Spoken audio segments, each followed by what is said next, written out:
Hello friends. Did you know that nearly 80% of those who watch my videos aren't subscribed?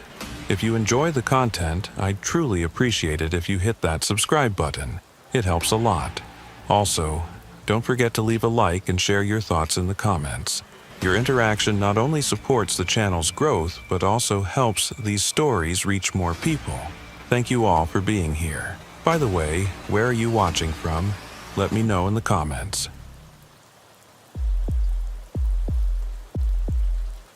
I still double-check the locks before going to bed. My wife thinks it's just a habit left over from the military, and I let her think that. She doesn't know about the base in Yemen. Actually, no one does. Not officially. It was August 2011. They pulled me and 3 others out of the training rotation in Djibouti. There was no briefing packet, no mission parameters, just a captain I'd never seen before telling us we'd be taking off in 2 hours. Foster was with me. He was a good operator, quiet. The other 2 were borrowed from 3rd Team. I can barely remember their names now because they never came back. We flew into Aden on a contractor bird, no military markings. Switched to a land cruiser that had seen better days and drove north for 6 hours through terrain that looked like God had given up halfway through making it. Our driver was local, didn't speak, didn't look at us. Just drove with both hands locked on the wheel like he was afraid it might try to escape. The captain rode in the passenger seat with a folder on his lap he never opened. Every so often, he'd check his watch against the GPS coordinates on a handheld unit. That was it. No radio chatter. No check-ins. I remember Foster catching my eye in the rearview mirror with this look that said he was thinking the same thing I was. This felt wrong in a way that had nothing to do with the mission brief we hadn't received. We stopped just after dark at the base of a ridgeline. The driver killed the engine and just sat there, staring straight ahead. The captain got out, told us to gear up, and pointed at a footpath that disappeared into the rocks. Said we had a 4-hour hike to the target. When I asked what the target was, he looked at me like I'd asked him to explain gravity. "You'll know it when you see it," he said. So we humped. Full kit, night vision, suppressed weapons. The terrain was loose rock and thorn bush. Everything designed by nature to make noise or draw blood. We moved in single file, interval spacing. No comms except hand signals. The captain led. He moved well for someone who spent most of his time behind a desk. Too well, maybe. Like he'd done this specific walk before. After 3 hours, my calves were burning, and my lower back felt like someone had slipped a knife between my vertebrae. But you don't complain, you just keep moving, that's the job. Foster was behind me, breathing steady, professional. The 2 from Team 3 were holding up fine too. Nobody talked. Then we came over a rise and saw it. There was a compound in the valley below. Not much, just a cluster of single-story buildings arranged in a rough square around a central courtyard. Concrete walls, flat roofs, no lights. But there was a generator running somewhere. I could hear the distant thrum of it, that particular frequency diesel engines make when they've been running for days without a break. The captain held up a fist, and we all took a knee. He glassed the compound through his binos for maybe 2 minutes without moving. Then he lowered them and turned to look at us. Even through the night vision, I could see something off in his expression. Not fear, something else. "No guards," he said. "Doors on the north wall. We go in, we grab the package, we extract. Simple." I wanted to ask what the package was. Foster opened his mouth to do exactly that, but the captain was already moving down the slope. So we followed. Because that's what you do. We approached from the east, using the terrain for cover. Standard movement drill. The whole time I'm scanning for sentries, firing positions, anything that looks like a defensive setup. Nothing. The place was dead quiet except for that generator. As we got closer, I realized the sound was coming from inside the compound, not outside. Underground, maybe. The door wasn't locked, it wasn't even fully closed. Just a heavy metal thing hanging slightly ajar on its hinges. The captain stacked up first, weapon raised, then nodded at me. I moved up, put my hand on the door, and pushed it open slow. The smell hit us immediately. Rot and chemicals, and something else I couldn't place. The kind of smell that coats the back of your throat and stays there. One of the Team 3 guys gagged but kept it together. We moved inside. The courtyard was empty. Concrete floor, high walls on all sides, doors leading to different sections of the compound. The generator sound was louder here, coming from somewhere below us. There were dark stains on the concrete that could have been oil or could have been something else. I didn't look too close. The captain pointed at the door straight ahead. We moved to it, stacked up again, went through. Inside was a hallway, fluorescent lights flickering overhead, even though there shouldn't have been power to them. The walls were concrete block, painted white a long time ago. Now they were gray with dirt and something that looked like mold but grew in patterns too regular to be natural. We cleared 3 rooms, all empty, furniture overturned, papers scattered, the same chemical smell getting stronger. In the 3rd room, there was a desk with a computer on it, still running, a screen showing lines of text in Arabic scrolling past too fast to read. Foster moved to check it, but the captain grabbed his shoulder, shook his head. "Not the package," he said. We kept moving. The hallway ended at a stairwell going down. The generator sound was definitely coming from below now, along with something else. A humming.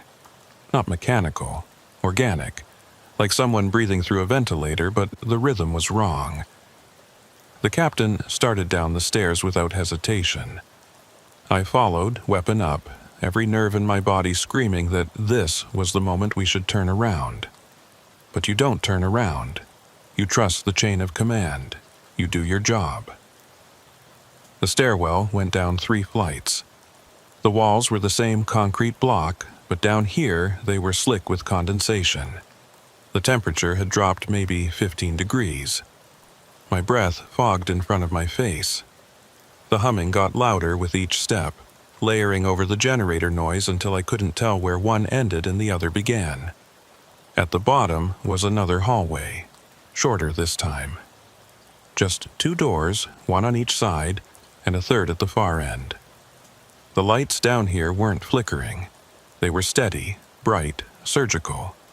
The floor was spotless, not a speck of dust. Someone had been maintaining this space. The captain walked straight to the door at the end, put his hand on the handle, looked back at us. "This is it," he said. "What we came for." He opened the door. Inside was a room maybe 20 feet square, white walls, white floor, white ceiling. In the center was a metal table, the kind you see in an operating room. And on the table was a man. He was strapped down, wrists, ankles, chest, forehead. He wasn't moving, but his eyes were open, staring at the ceiling. He was breathing. That's what we'd been hearing.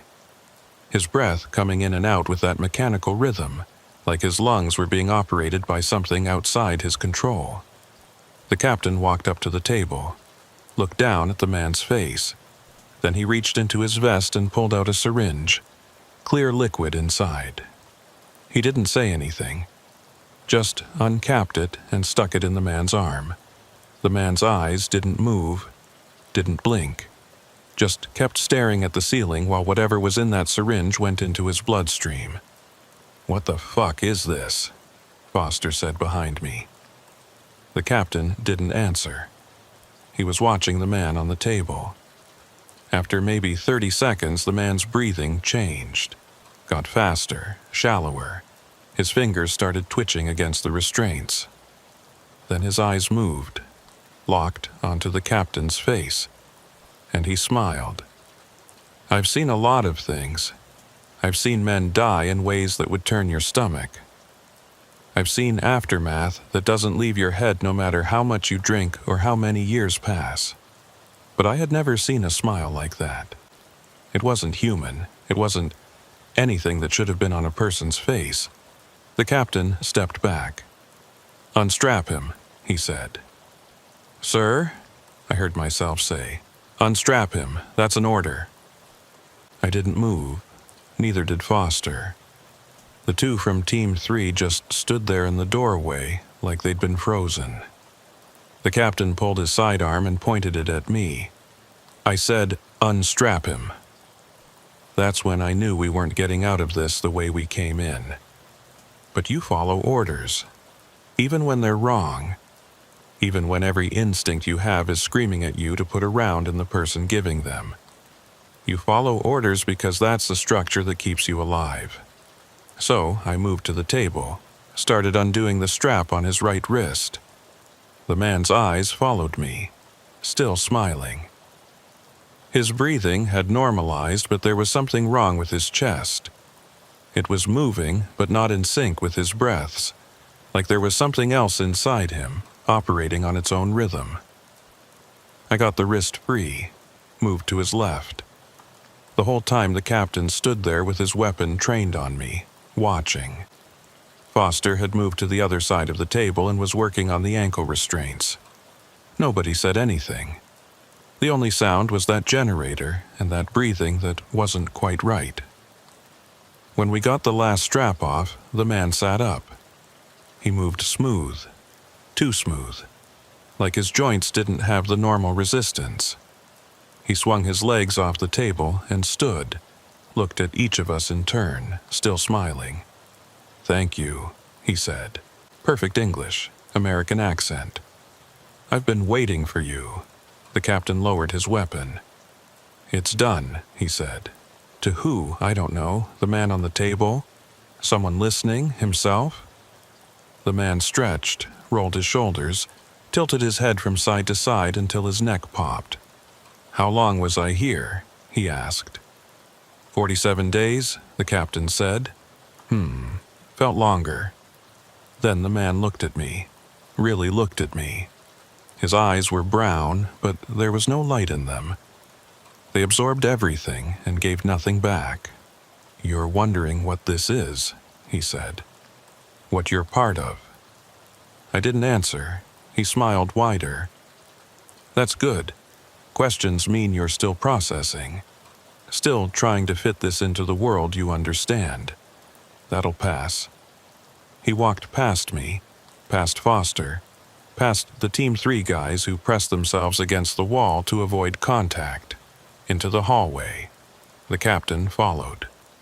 We followed the captain because what else were we going to do? The man led us back up the stairs through the compound out into the courtyard. He moved like he owned the place, like he'd built it with his own hands and knew every inch. When we got outside, he stopped, looked up at the sky, took a deep breath. "Good to be out," he said. Then to the captain, "The others?" "Waiting," the captain said. "Good." We humped back the way we'd come. 4 hours in the dark, nobody talking. The man walked point with the captain. I was behind them, then Foster, then the Team 3 guys. Every so often I'd catch Foster looking at me with this expression that said he was working through the same calculations I was. How fast could we move? How far we'd get? Whether anyone would believe us if we made it back to tell what happened. But you don't run. You complete the mission, even when you don't know what the mission is. The Land Cruiser was waiting where we'd left it. The driver was still there, same position, same 1,000-yard stare. The man got in the passenger seat. The captain got in back with us. Nobody spoke during the 6-hour drive to Aden. At the airfield, there was a different plane waiting. Bigger.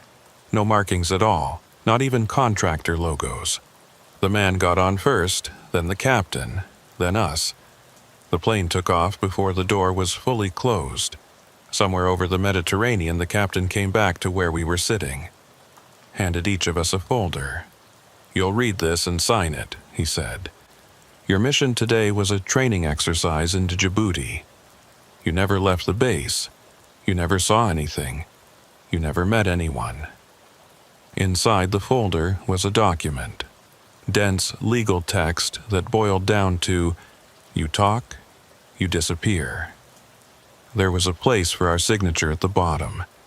I signed it, Foster signed it, the Team 3 guys signed it.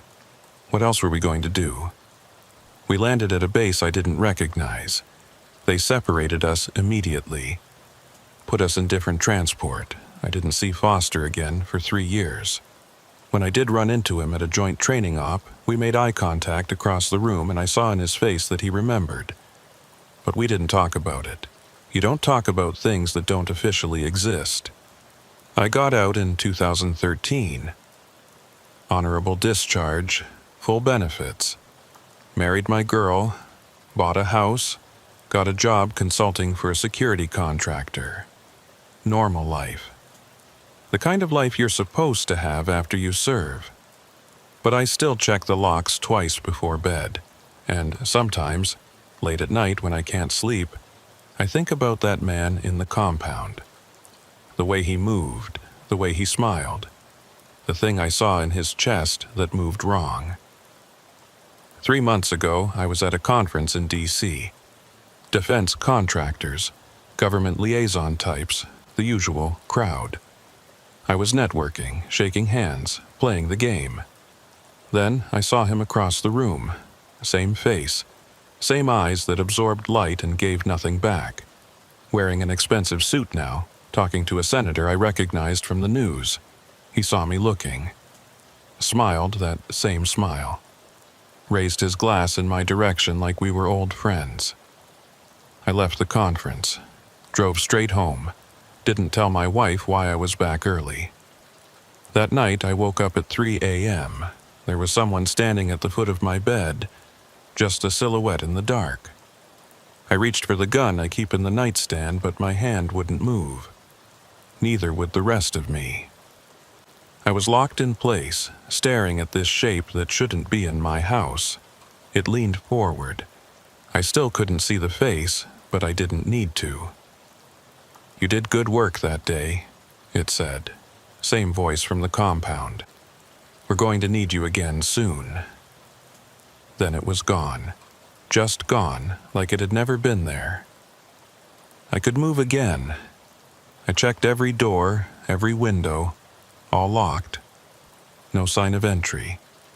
My wife was still asleep next to me, hadn't stirred once. I haven't slept right since. And yesterday, I got a package in the mail. No return address. Inside was a folder, just like the one from 2011. Inside the folder was a single sheet of paper with a date and a set of coordinates. Nothing else. The date is next week. The coordinates are in Somalia. I told my wife I have a consulting job overseas. She believed me. Why wouldn't she? I've done a dozen of them since I got out. She kissed me goodbye this morning, told me to be safe. I'm sitting at the airport now, watching the planes take off. My flight board's in 20 minutes. I keep telling myself I don't have to get on it. I could walk away, drive home. Forget the folder, forget the coordinates, forget all of it. But I know I won't. Because the thing I haven't told you yet, the thing I haven't told anyone, is what I saw in that room after they unstrapped the man from the table. There was something on the wall behind where he'd been lying, carved into the concrete.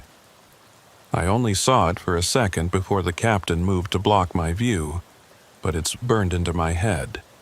It was a list of names, maybe 30 of them, scratched in with something sharp, the letters uneven and desperate. Foster's name was on that list. My name was on that list. And at the bottom, in fresher scratches like they'd been added recently, were 2 more names I recognized. My wife's name, my daughter's name. They're calling my flight. I need to go. The coffee's gone cold again. I keep forgetting to drink it while it's hot. My hands don't shake anymore, which is something. They used to shake for months after I got back. The doctor said it was neurological damage from the cold. They were half right. Nobody goes to Svalbard in February unless they have to. We had to. This was 2014, during that window when everyone was real interested in what the Russians were doing up north. Submarine activity, signals intelligence, that kind of thing. Our job was simple on paper. Get dropped on the ice, hump to a listening post that had gone dark, find out why, fix it if we could, report back. There were 4 of us. Me, Kane, and 2 tech guys whose names I'm not supposed to remember, but I do. Paulson and Reed. Good men. Kane and I had worked together before, a couple of tours in Afghanistan, one in Iraq. He was solid. The kind of guy you want next to you when things go sideways. The tech guys were Navy, not SEALs, but they'd been through enough cold weather training to not be a liability. Or so we thought. We flew in on a Norwegian transport. They dropped us maybe 40 miles from the listening post. The pilot didn't cut the engine, just hovered low enough for us to jump with our gear. As soon as we were clear, he was gone. Rotors fading into that absolute silence you only get in the Arctic. No birds, no wind that day. Just empty white in every direction and the kind of cold that makes your teeth hurt. The plan was a 3-day hike. We had GPS coordinates, sat phone for emergencies only, enough supplies for a week if we stretched it. Standard cold weather kit, weapons we didn't expect to use. This wasn't a combat mission. It was maintenance. We all knew that. We all believed it. The first day was fine. Long, exhausting, but fine. We made good time across the ice, keeping interval, taking regular breaks to check for frostbite. Kane took point. I was second. The tech guys drafted behind us where the walking was easier. By the time we made camp that first night, we were maybe 15 miles closer to the post. We pitched the tent, got the heater running, ate our rations cold because hot food meant condensation, and condensation meant ice in places you didn't want ice. Reed was the talker. Couldn't help himself. He'd fill every silence with something, didn't matter what.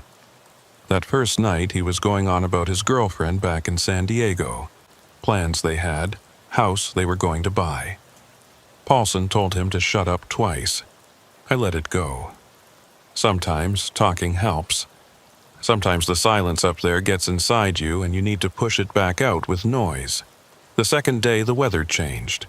Not a storm, nothing dramatic. Just this fog that rolled in around midday and wouldn't lift. Visibility dropped to maybe 20 feet. We slowed down, tightened the interval, kept moving. Kane was navigating by GPS because you couldn't see the sun, couldn't see anything except white ground and white air and the 3 shapes in front of or behind you depending on where you were in the line. That's when we started hearing it. Not hearing exactly, feeling it. This low-frequency sound just at the edge of perception, like standing near a big turbine engine, that pressure in your chest that isn't quite noise. Kane stopped, held up a fist. We all froze. He pulled out the GPS, checked it, looked around at nothing. "We're close," he said. "Maybe 2 miles. "Close to what?" Paulson asked. "The post. That sound coming from there? Maybe. Could be a generator." But it didn't sound like a generator. It didn't sound like anything man-made. It was too regular. Too perfect. Like a heartbeat, but slower. Deeper. We kept moving. The fog got thicker. That sound got louder. Though louder isn't the right word. More present, more inside you. Reed stopped talking. Even he felt it. The listening post appeared out of the fog like a memory. 1 second there was nothing. The next second there it was. A low bunker, half buried in snow and ice, just a metal door and a ventilation stack visible above the surface. No lights, no movement, no sound except that pulse that was everywhere now. Kane tried the door. Locked. He knocked, 3 hard raps with his gloved fist. No response. He knocked again, harder. Nothing. "Should we breach it?" Reed asked. "It's our facility," Kane said. "We've got access codes." He pulled out a laminated card from inside his parka, numbers printed on it. He punched them into the keypad next to the door. The pad beeped. The lock disengaged with a heavy clunk. The door swung inward on hydraulic hinges. Warm air hit us. Not hot, just warmer than outside. Above, freezing. And with it came a smell. Not rot, not chemicals. Something else. Organic but wrong. Like meat that's been cooked too long and then left out. Kane went in first. I followed. The tech guys came last. We were in an entry chamber, maybe 10 by 10, concrete walls, another door on the far side. Standard airlock setup to keep the cold out. There were boots lined up against one wall, 4 pairs. Parkas hanging on hooks, like whoever was here had just stepped away for a minute. "Hello?" Kane called out. His voice died in the space. No echo. The sound just stopped. No response. He moved to the inner door. This one wasn't locked. He pushed it open and we went through into the main facility. It was one big room. Living space on one end with bunks and a kitchenette. Workspace on the other end with equipment racks and monitors and cables running everywhere. In between was a table with 4 chairs. There was food on the table. Plates with half-eaten meals. Cups with liquid in them, surface frozen over. Like someone had just stopped eating and walked away. But no one was there. Kane swept his weapon across the room even though there was clearly nobody to shoot. Training. I did the same. The tech guys just stood there, staring. "Where are they?" Reed asked. "Check the equipment," Kane said to him. To Paulson, "See if there's a log, something that says what happened." They moved off. I walked over to the table, looked at the plates. Pasta, looked like, some kind of red sauce. I touched one of the cups. The ice on top was thick. This had been here for days at least, maybe longer. There was a door on the far side of the room, closed. I pointed at it. Kane nodded. We stacked up on either side. He turned the handle, pulled it open. Bathroom, toilet, sink, shower. Small. Empty.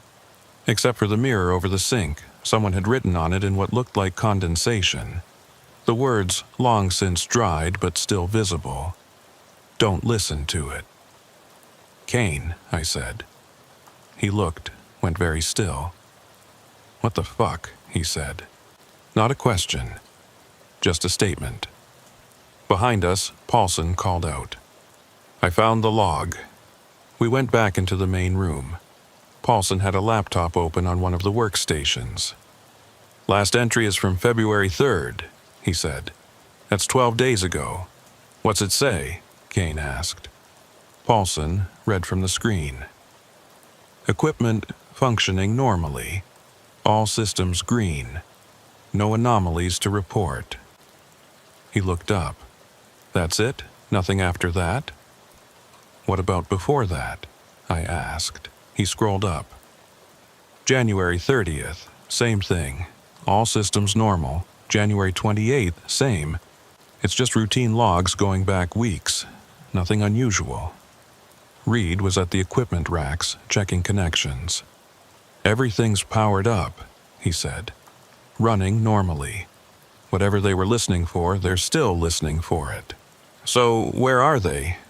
Paulson asked again. Nobody answered, because there wasn't an answer that made sense. 4 people don't just disappear from a sealed bunker in the middle of the Arctic. Their cold weather gear was still in the entry chamber. You don't go outside without your gear. Not up here. You'd be dead in minutes. Kane walked over to the bunks, ran his hand over one of the blankets. "Beds are made," he said. "Neat, military corners." "So?" Reed said. "So you don't make your bed if you're planning to disappear." That sound was still there, that pulse. I'd almost gotten used to it, but now that we were inside, I could feel it coming up through the floor, through the walls. The whole structure was resonating with it. "Where's that coming from?" I asked. Paulson pointed at one of the monitors. "There's a subsurface array," he said. "Microphones embedded in the ice about 100 feet down. They're picking up something. Can you play it?" He clicked a few buttons. Speakers crackled. Then that sound came through, clear and loud. Not a pulse, a rhythm. Complex, layered. Like music, but with no melody, just patterns of sound that repeated and varied and overlapped. "How long's it been doing that?" Kane asked. Paulson checked another screen. "According to this, it started on February 2nd. Has been continuous since then.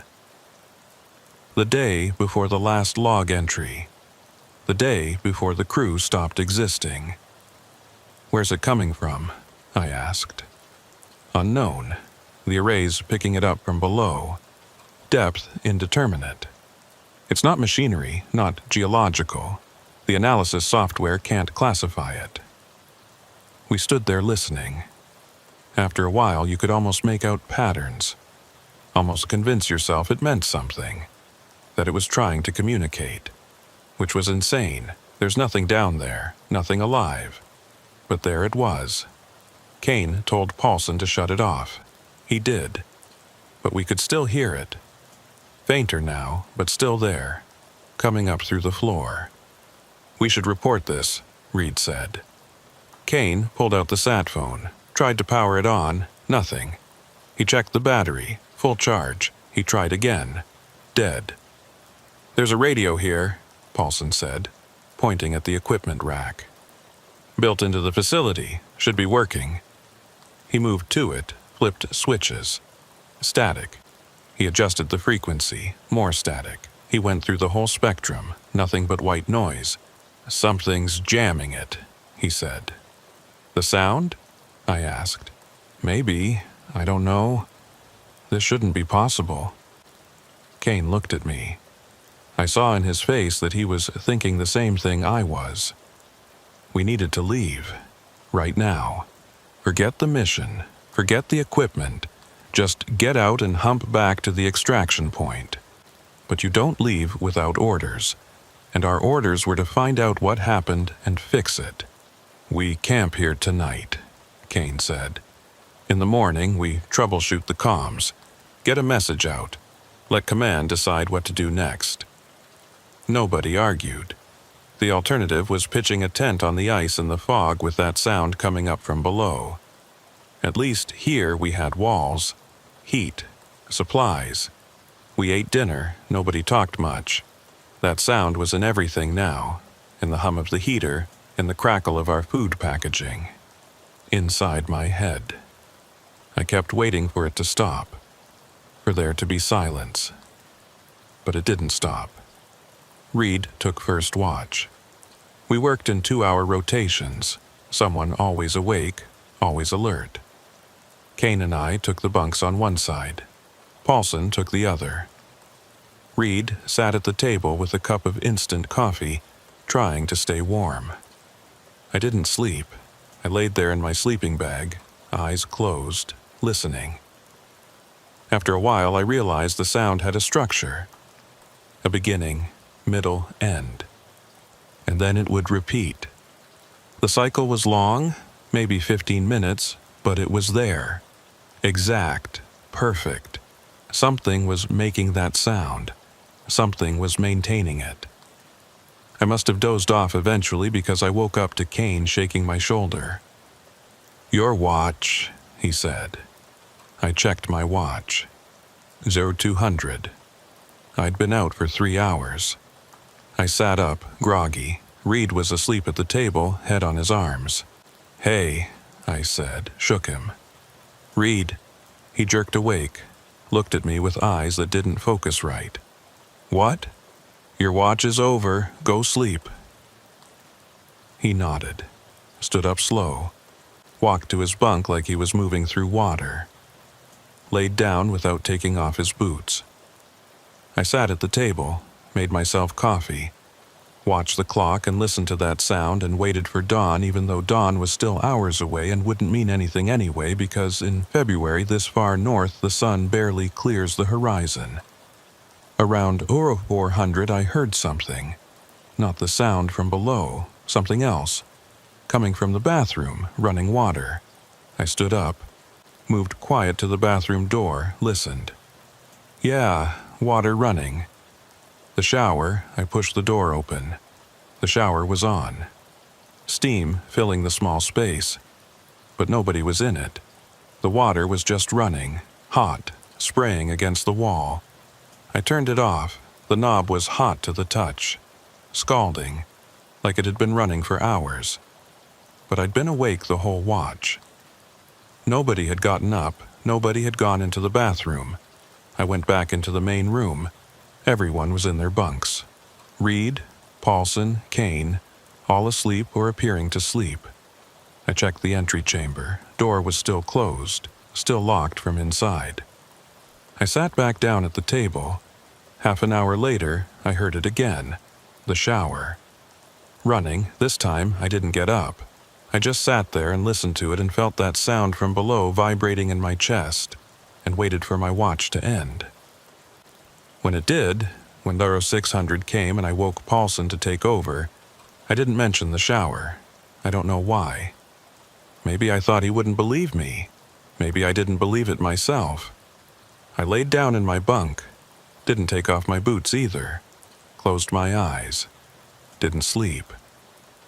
Sometime later, could have been minutes or hours, I heard voices, quiet, urgent. I opened my eyes. Paulson was at the equipment racks, headphones on, listening to something. Reed was next to him, watching the monitors. "What is it?" Kane asked. He was awake too. "The sound," Paulson said. "It changed." "Changed how?" "It's faster. The pattern is different." I got up, walked over. Paulson handed me the headphones. I put them on. He was right.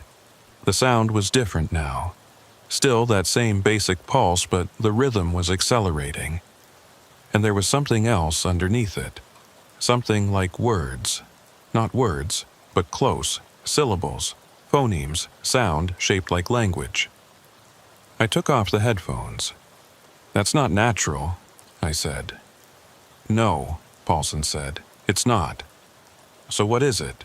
"I don't know, but I think it knows we're here." Kane pulled him away from the equipment. "Don't say that. Don't even think that." "I'm serious. Look at this." He pointed at one of the monitors. "This is the frequency analysis. It started changing 8 hours ago, right around the time we got here." "Coincidence," Kane said. "Maybe. Or maybe it's responding to us." "Responding how?" "It's a sound. It doesn't think. I don't know what it does. I just know what the data says." We stood there looking at those monitors, at the waveforms and frequency charts that meant nothing to me, everything to the tech guys. Reed was pale, shaking a little. He kept looking at the door to the entry chamber like he was calculating how fast he could get through it.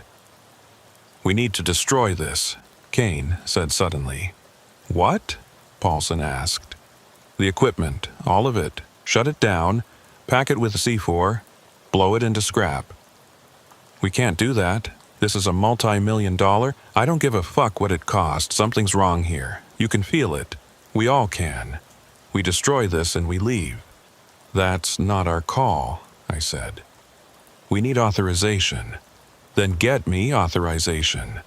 Get the sat phone working. Get the radio working. Get me any kind of comms so I can talk to someone who can make that call." But we couldn't. We spent the next 4 hours trying. Different frequencies, different protocols, emergency channels. Nothing.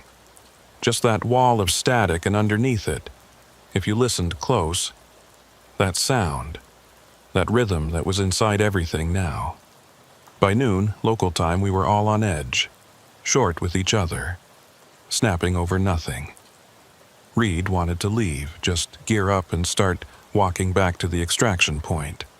Paulson wanted to stay, figure out what the sound was, complete the mission properly. Kane and I were caught in the middle, trained to follow orders, but also trained to trust our instincts when something was wrong. And something was very wrong. That's when the lights went out. Not all at once, one by one.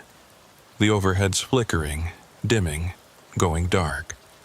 In 30 seconds, we went from full visibility to just the glow of the equipment monitors and the emergency lighting that kicked in automatically. "Generator?"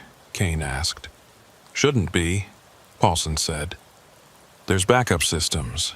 Redundancy." The heater shut off. We could hear it wind down, that comforting hum just stopping. The temperature started dropping immediately. You could feel it. See your breath condensing in the beam of your flashlight. Kane made a decision. "We're leaving, now. Gear up, weapons, supplies, everything. We hump back to extraction and we do it fast. I'll take responsibility for abandoning the mission." Nobody argued. We moved to the entry chamber, started pulling on our cold weather gear. Parkas, face masks, goggles. I was reaching for my boots when I noticed. There were only 3 pairs. When we came in, there had been 4 pairs lined up against the wall. The crew's boots. Now there were 3. "Kane," I said. He saw it. Went still. "Where's the 4th pair?" We searched the entry chamber. The main room, the bathroom, no boots. Like they'd just vanished. "Maybe we counted wrong," Reed said. His voice was high, thin. "Maybe there were only ever 3. "There were 4, I said. "I remember. I counted them." "This doesn't matter," Kane said. "We're leaving." He opened the outer door. Fog poured in, thick and white and so cold it burned. He stepped out into it. I followed. Behind me, I heard Paulson and Reed coming through. We got maybe 20 feet from the bunker when Kane stopped. "What?" I asked. He was looking at his GPS, frowning. He tapped it, shook it, looked at me. "It's not working." I checked mine. Dead. Battery showed full, but the screen wouldn't turn on. "Fuck," Paulson said. He'd checked his, too. Same thing. "We can navigate by compass," Kane said. "We know the heading. Due south 40 miles. We can make it." But when we checked our compasses, they were spinning. All of them. Slow circles, never settling on north, like the magnetic field was broken. Reed made a noise, not a word. Just a sound, high and desperate. He turned back toward the bunker, started walking fast. "Reed!" Kane shouted, but he kept going, disappeared into the fog. We went after him, but the fog was too thick. Visibility down to nothing. We could have been 10 feet from him or 100. We called his name. Nothing came back. Then we heard the scream, short, sharp, cut off abruptly from the direction of the bunker. Kane ran toward it. So did I. Paulson was behind us, breathing hard. We found the bunker door, still open. We went through, into the entry chamber. Reed was there, on the floor, on his back. Eyes open, not moving. I knelt next to him, checked for a pulse, found one, strong, steady. But he wasn't responding, wasn't blinking, just staring at the ceiling. "Reed," I said, shook him. Nothing.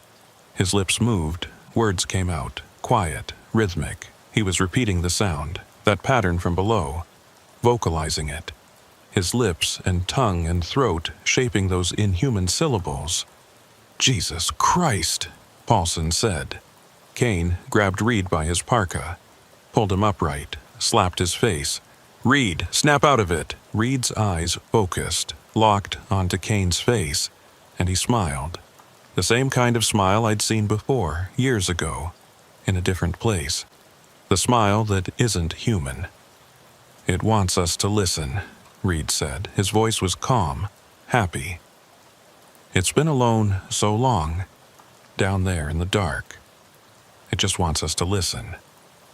Kane dropped him, stepped back, pulled his sidearm. "Don't," I said. Put my hand on his arm. "He's gone," Kane said. "We don't know that." "Look at him."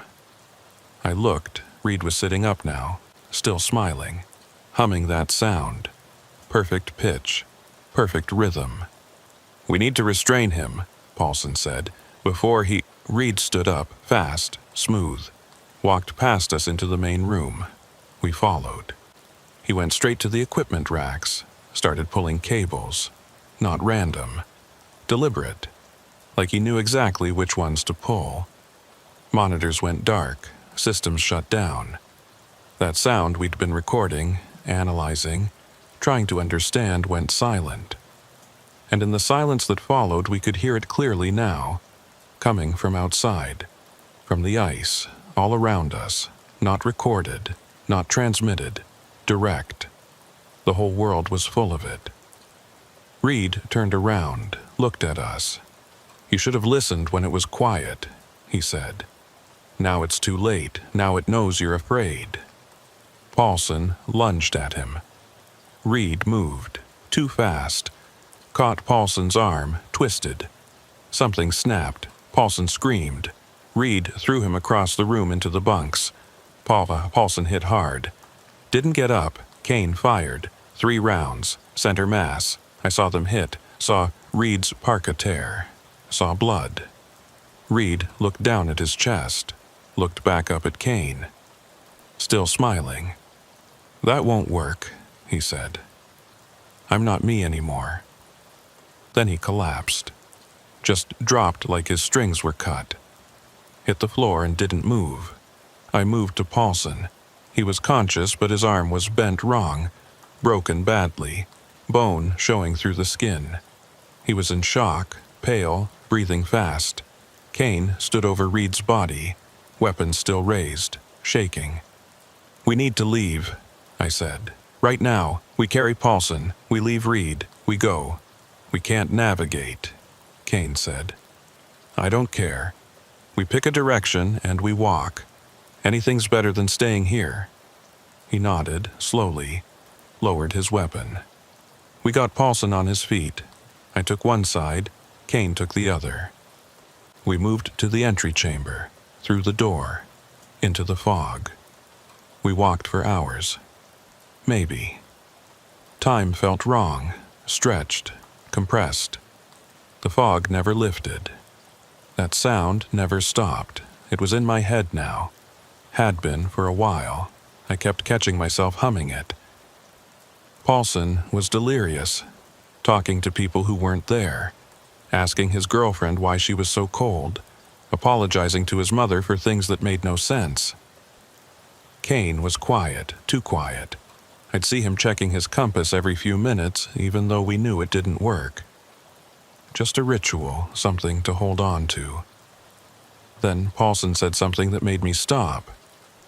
"Do you hear them singing?" "There's nobody singing," I said. "Yes, there is. Listen, so many voices." I listened. All I heard was that pulse, that rhythm. But underneath it, maybe, if you listened right, you could almost hear harmonics, layers, like a chorus. "Keep moving," Kane said. We moved. But after another hour, Paulson got heavy. Stopped walking. Just hung between us, dead weight. "Paulson," I said, shook him. "Stay with us." His head lolled forward. His lips were moving, shaping words, that same pattern, that same sound. "Fuck," Kane said. "Not him too." Paulson's eyes opened, looked at me, through me. "You're afraid," he said. "Don't be afraid. It's beautiful down there. It's been waiting so long, it just wants to share." "Share what?" I asked. Couldn't help myself. "Everything, all of it, the song that holds the world together."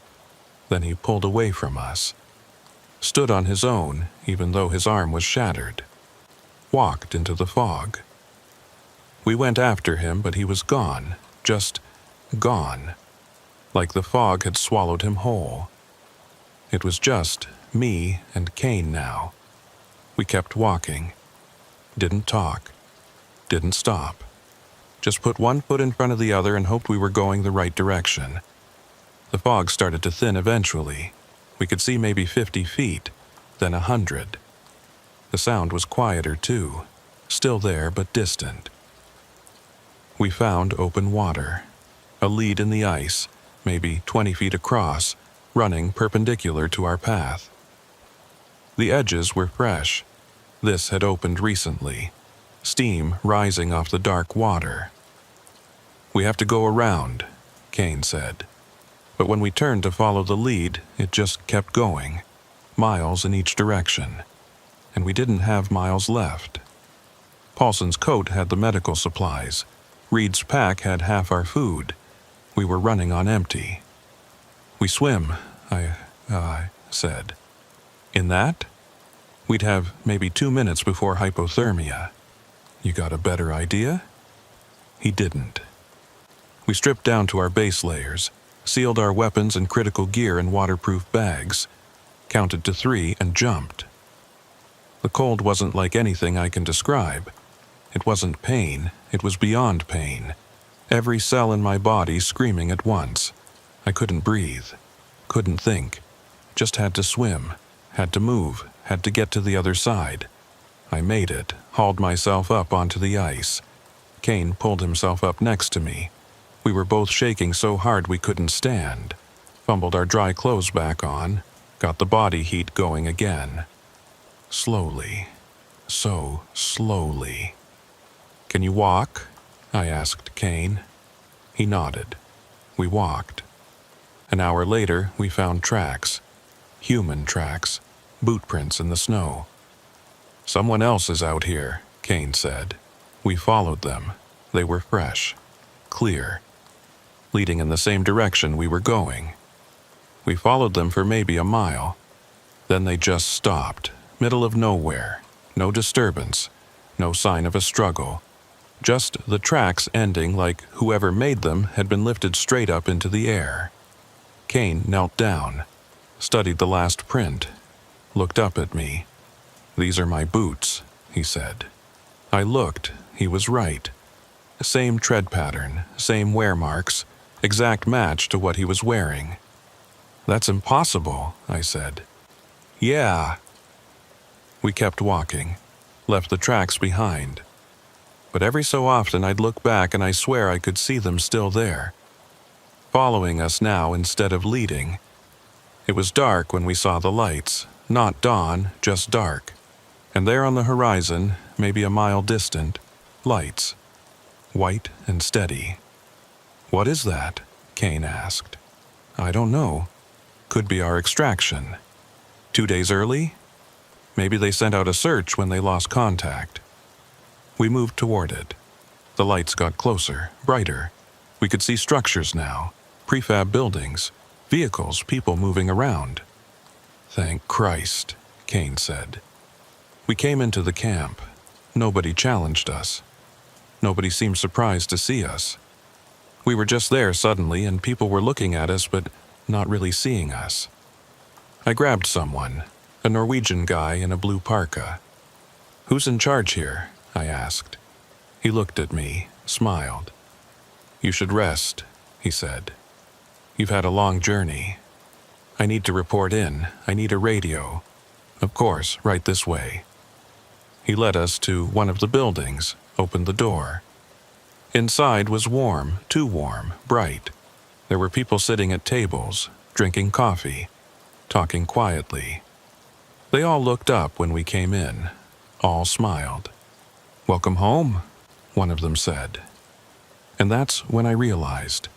Every single person in that room was wearing the same face. Not similar, same, like they'd all been stamped from the same mold. The face was Reed's. Kane saw it too. He pulled his sidearm, spun toward the door, but the Norwegian was blocking it, still smiling. "You can't leave," Reed's face said from a dozen mouths. You're part of the song now. You've been part of it since you first heard it. You just didn't know yet." I looked at Kane. He looked at me. And in his eyes I saw the same thing I felt. We'd lost. We'd lost a long time ago. Probably the moment we entered that bunker. Maybe before. "Kane," I said. "Yeah? How many fingers am I holding up?" I wasn't holding up any fingers. I had my hands at my sides, but Kane looked at my hand. Looked back at my face. "3, he said. I nodded. "Yeah, 3. Because I could see them too.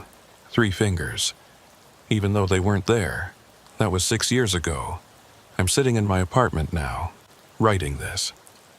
Outside it's summer, but I can't stop shivering. I keep the heat at 80. I wear layers, but I'm always cold." They found us 3 days later. Norwegian rescue team. We were hypothermic. Frostbitten. Dehydrated. But alive. Reed and Paulson were never found. The listening post was empty when they checked it. All the equipment was functional. No sign of any malfunction. The official report said we suffered a shared psychotic episode brought on by isolation and extreme conditions. I was medically discharged. Kane was too. We both agreed with the report.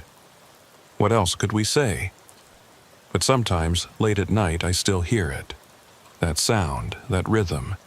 And I know it's not in my head, it's real. It's always been real. Last week I got a message. Email from an address I didn't recognize. No text, just an attachment.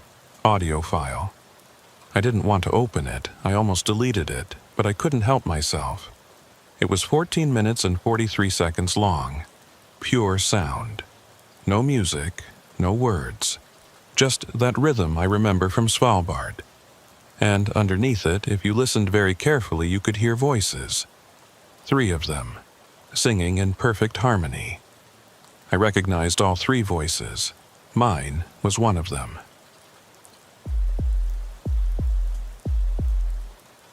The paperwork took longer than the actual mission. That's what I remember thinking at the time. 3 hours of signing forms and initialing clauses and acknowledging that I understood the implications of a black operation in a country we weren't officially operating in. The lawyer who walked me through it all had dead eyes and a voice like wet gravel. When I asked what we were actually going to be doing, he just slid another form across the desk. This was 2008, the Horn of Africa. Everyone's eyes were on Iraq and Afghanistan, which meant other places got real quiet real fast. Quiet's where the interesting work happens. They paired me with a guy named Dalton. I'd never worked with him before, but his file was impressive. 3 deployments, multiple commendations, psychological evals that showed exactly the kind of compartmentalization you need for work like this. We met in a hangar at a base that wasn't on any map. He was compact, maybe 5'8", all coiled muscle and scar tissue. We shook hands. Didn't talk much. Didn't need to. Our handler was a contractor named Bishop. Late 40s, soft around the middle, the kind of guy who'd spent his 20s kicking doors and his 30s sitting behind them. He spread a map across a folding table that was more rust than metal. "Your target is here," he said, pointing to a spot where the border between Ethiopia and Somalia got vague and theoretical. Agricultural Research Station, built by the Soviets in the 70s, abandoned in the 90s, except it's not abandoned anymore. "Who's using it?" I asked. "We don't know. Satellite imagery shows activity. Vehicles coming and going. Power generation. But nobody's claiming it. Ethiopian government says it's not theirs. Somali transitional government doesn't know it exists. So we need eyes on. That's it? Reconnaissance? That's it. You go in, you see what's happening, you document it, you get out. 72 hours max. No engagement unless absolutely necessary." "What kind of activity are we talking about?" Dalton asked. First words he'd spoken. Bishop pulled out a folder. Inside were satellite photos.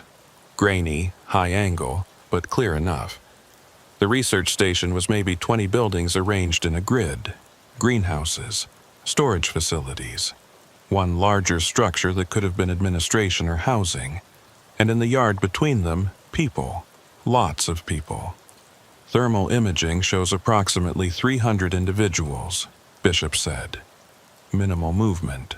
They're not farming. They're not conducting research. They're just there. Refugees? I suggested. Possible. But refugees move. These people don't. They stay in the compound. They don't leave, ever. Food and supplies get trucked in every 3 days like clockwork, but we've never seen anyone truck out. Dalton leaned closer to the photos. Any defenses, guards, weapons? None visible. Place is wide open. No perimeter security. No watchtowers. Nothing.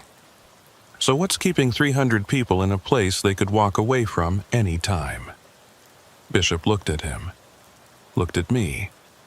That's what you're going to find out. We flew in on a contractor bird that dropped us 50 miles north of the target. From there, it was a 2-day hump through terrain that shifted between scrubland and bush so thick you had to cut your way through. We moved at night, slept during the day in whatever shade we could find. The heat was massive, dense, the kind that gets into your brain and makes thinking feel like pushing through syrup. Dalton was professional, quiet. We communicated in hand signals and short words. He took point most of the time. I covered our 6. By the end of the second day, we were maybe 5 clicks from the target, close enough to start real reconnaissance. We found a rise with good visibility, set up our optics, glassed the compound. It looked exactly like the satellite photos. 20 buildings in various states of decay, greenhouses with broken panes, dirt roads connecting everything in a grid pattern that spoke to Soviet efficiency, and people. Lots of people, standing in the open, not moving, just standing. What are they doing? Dalton asked. I watched through my scope. The people were scattered throughout the compound, some in groups, some alone. All of them perfectly still. Not sleeping, not resting, just standing, facing random directions, like statues. I don't know, I said. We watched for 2 hours. The sun moved across the sky, shadows shifted. The people didn't. Then, exactly at noon, they all moved at once, turned 90 degrees to the left. All of them. Every single person. Synchronized, perfect. Then they stopped again. Did you see that? Dalton asked. Yeah. What the fuck was that? I don't know. We kept watching. Around 3 in the afternoon, a truck arrived. Old Soviet model, canvas cover over the bed. It drove into the compound and stopped in front of the largest building. 2 men got out of the cab. Normal men, moving normal. They opened the truck's tailgate and started unloading supplies. Bags of rice, crates of bottled water, medical supplies. The people in the compound didn't react, didn't approach, didn't help, just stood there. The 2 men finished unloading, got back in their truck, drove away. The supplies sat in the dirt. After they left, the people moved again. This time, not in unison. They walked to the supplies, picked them up, carried them into buildings. Their movements were efficient but wrong. Jerky, like puppets on strings handled by someone still learning the controls. We need to get closer, I said. We waited until dark, moved down from our observation point using the terrain for cover. The compound had no lighting except what spilled from a few windows. No generators running that we could hear. Maybe solar, maybe nothing. We approached from the east, low and slow. The fence around the compound was chain link, rusted through in places. We found a gap and slipped through, Inside now, committed. The nearest building was a greenhouse. We moved to it, pressed against the wall. I could see through the broken glass. Inside were plants, growing in neat rows, being tended by people who moved with that same jerky precision. Watering, pruning, harvesting in complete darkness. How are they seeing? Dalton whispered. Maybe they're not. We moved between buildings, staying in shadows, watching. Every building was occupied. Every one had people inside doing tasks that didn't need doing. Sweeping floors that were already clean. Organizing supplies that were already organized. Moving things from one spot to another and then back again. We needed to get inside the main building. That's where the answers would be. We circled around to the back entrance. No lock, no guard, just a door hanging open on its hinges. Inside was a hallway, concrete floor, walls painted institutional green, fluorescent lights overhead, half of them dead. At the far end was another door, light showing underneath it. We moved down the hallway, slow, weapons up, every nerve screaming that this was wrong, that we should turn around. But you don't turn around, you complete the mission. At the door, I listened, heard something, a voice, speaking in a language I didn't recognize. Not Arabic, not Amharic, something else. The cadence was wrong, too regular, too perfect, like a recording. I looked at Dalton, he nodded. I pushed the door open. Inside was an office, desk, filing cabinets, a computer that looked too new to be here, and sitting at the desk was a man, late 50s, white, Western features. He was speaking into a microphone connected to the computer. That same language, that same perfect cadence. He stopped when he saw us, looked up, smiled. "Right on time," he said. American accent, Midwest somewhere. I kept my weapon on him. "Who are you?" "My name's Dr. Carson. I've been expecting you." "Nobody knew we were coming," Dalton said.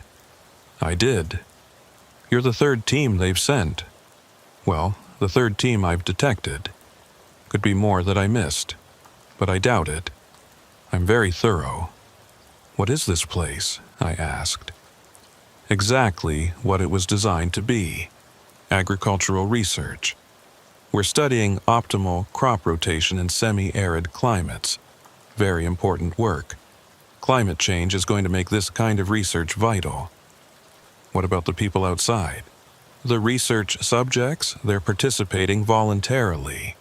Voluntarily, I repeated. They're standing in the dirt like mannequins. Dr. Carson's smile widened. They're waiting for instructions.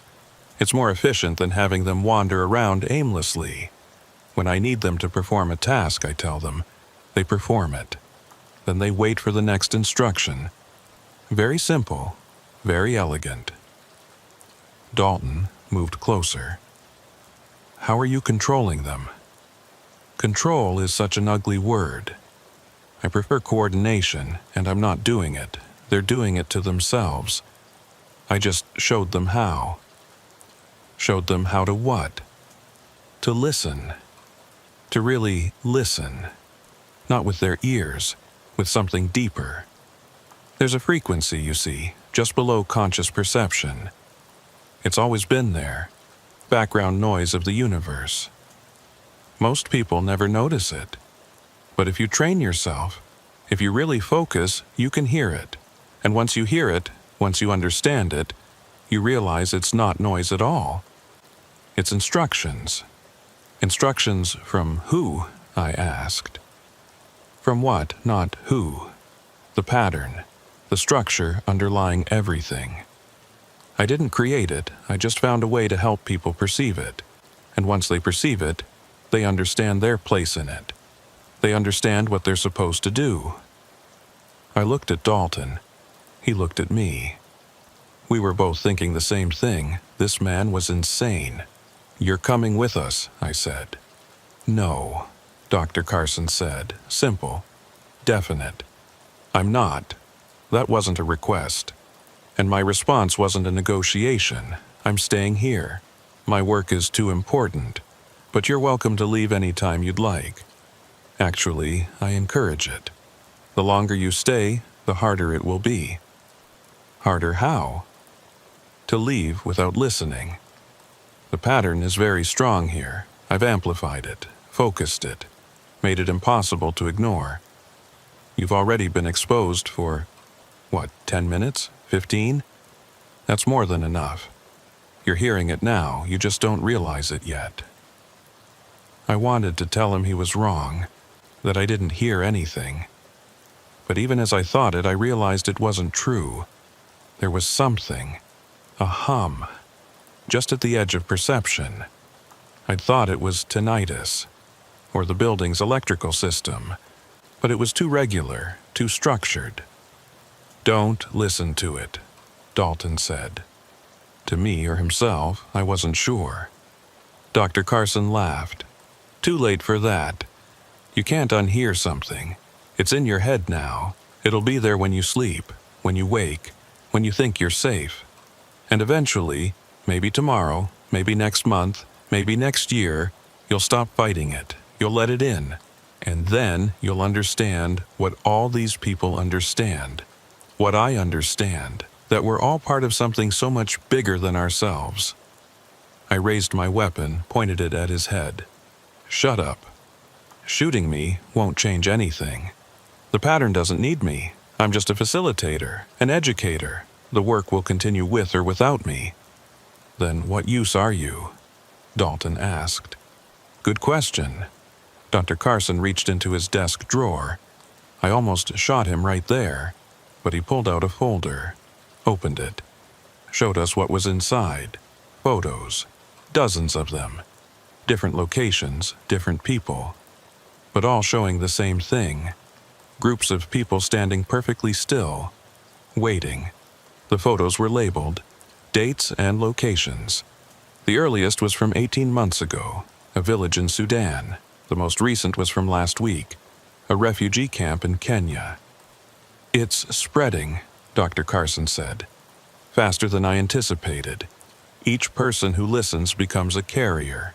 They don't even have to try. They just exist near other people, and those people start to hear it too. Exponential growth. Beautiful, really. In another 5 years, maybe 10, it'll be global." "What happens then?" I asked. "Then we wait for instructions. All of us. Together, unified. No more conflict, no more chaos, just pure coordinated action toward whatever purpose the pattern requires. Won't that be wonderful?" Dalton shot him. Center mass. 3 rounds. Dr. Carson fell backward in his chair, hit the floor, didn't move. "Jesus Christ," I said. "He was insane. This whole thing is insane. We're leaving, now." We ran. Out of the office, down the hallway, through the door into the compound yard, and stopped. The people were all facing us, every single one. 300 sets of eyes locked on our position, not moving, not speaking, just staring. "Move," Dalton said. We walked, fast, not running. Running would be panic, and panic gets you killed. We walked with purpose toward the fence line. The people watched us go. Didn't follow, didn't approach, just watched. We made it through the gap in the fence, back into the bush. Put distance between us and that place, 1 mile, 2 miles. Didn't slow down until dawn when we had to stop or collapse. We sat in the shade of an acacia tree and didn't talk, both breathing hard, both shaking. "You good?" I asked. Dalton nodded. "Yeah, you?" "Yeah." We rested for an hour, drank water, ate some rations. Then we kept moving. We had 40 miles to the extraction point. We covered it in 30 hours, running on adrenaline and fear and the absolute need to be anywhere but there. The helicopter was waiting. We climbed aboard. Didn't look back. As we lifted off, I saw Dalton was crying, silent tears running down his face. He didn't wipe them away, just sat there and stared at nothing. Bishop was waiting when we landed. He debriefed us in the same hangar where we'd started.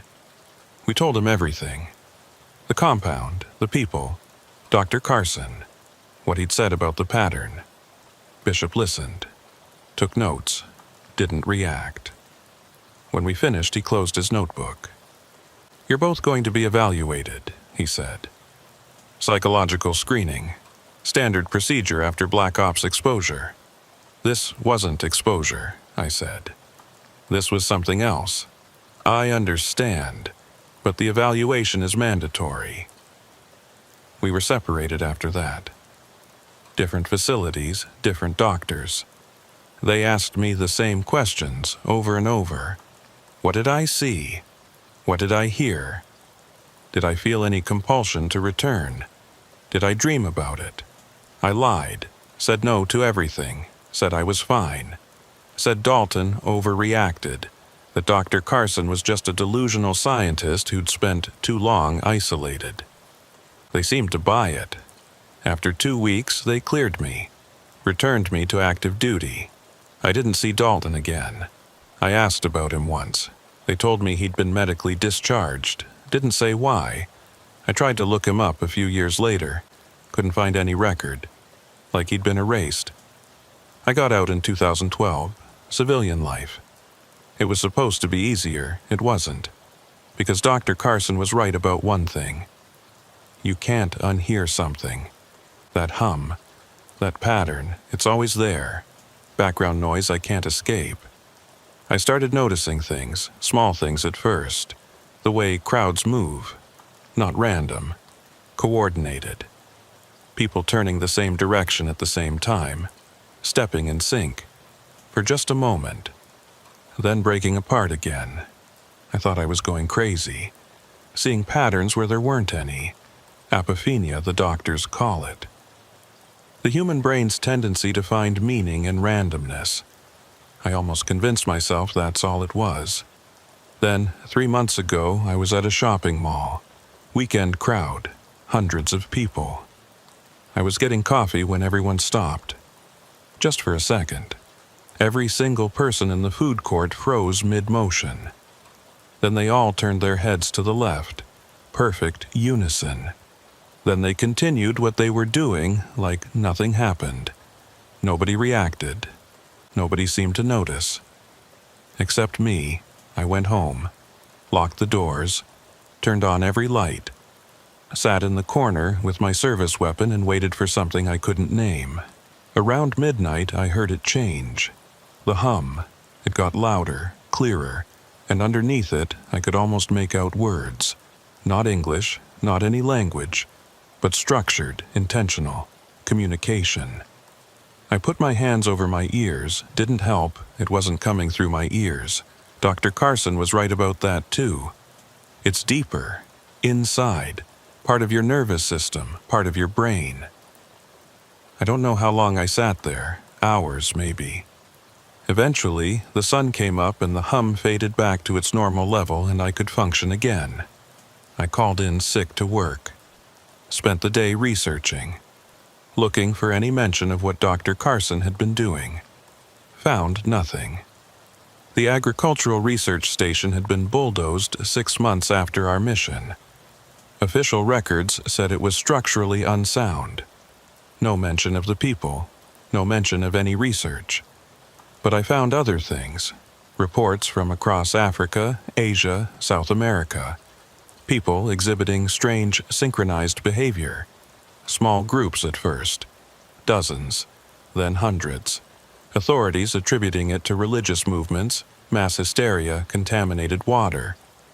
But the pattern was there, growing, spreading, exactly like Dr. Carson predicted. Last week I saw it on the news. A town in Indonesia, population 8,000. Emergency services responding to reports that nobody was answering their phones. When they arrived, they found the entire town standing in the streets. Not moving, just standing, waiting. The report said it was some kind of neurological event, possibly environmental. They evacuated the town, put it under quarantine. But I know better. I know what they're waiting for. And I know it's only a matter of time before I'm waiting too, because I can feel it now. The pull, the urge to stop thinking, stop questioning, stop fighting, to just listen and understand and accept my place in the pattern. It would be so easy, so restful. All this fear and doubt and struggling would just stop. Sometimes I stand in my living room for hours. Don't remember deciding to stand. Don't remember what I was doing before. Just find myself there, waiting. For what, I don't know. Not yet. But I will, we all will. I'm writing this down because I don't know how much longer I have. How much longer until I become like those people in the compound? Like the people in that Indonesian town? Part of something I can't comprehend or control. If you're reading this, if this document somehow got out, then you need to know it's already too late. You're hearing it now, just by reading these words, thinking about the pattern, focusing on the possibility of it. It's found you, and once it finds you, it never lets go. There's someone at my door, knocking. Steady rhythm. 1 knock per second, perfectly timed. I'm not going to answer it. I already know what I'll see. Dalton's face, or Der Carson's, or my own, all the same now, all part of the pattern. The knocking stopped. Now it's inside.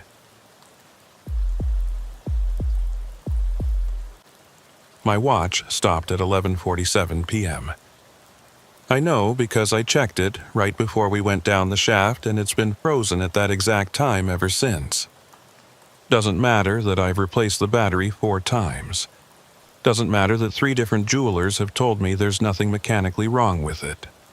It always shows 11:47 p.m. The mission was supposed to be simple. Kabul, 2010. We were doing security sweeps in advance of a diplomatic visit. Routine work, boring work, the kind you do half asleep because you've done it 1,000 times before. I was with 3 others, Grant, Briggs, and a local contractor named Hamid, who was supposed to know the city better than we knew our own mothers. Grant was team lead, good operator, by the book.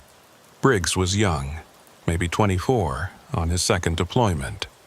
Green, but competent. Hamid had been working with us for 6 months.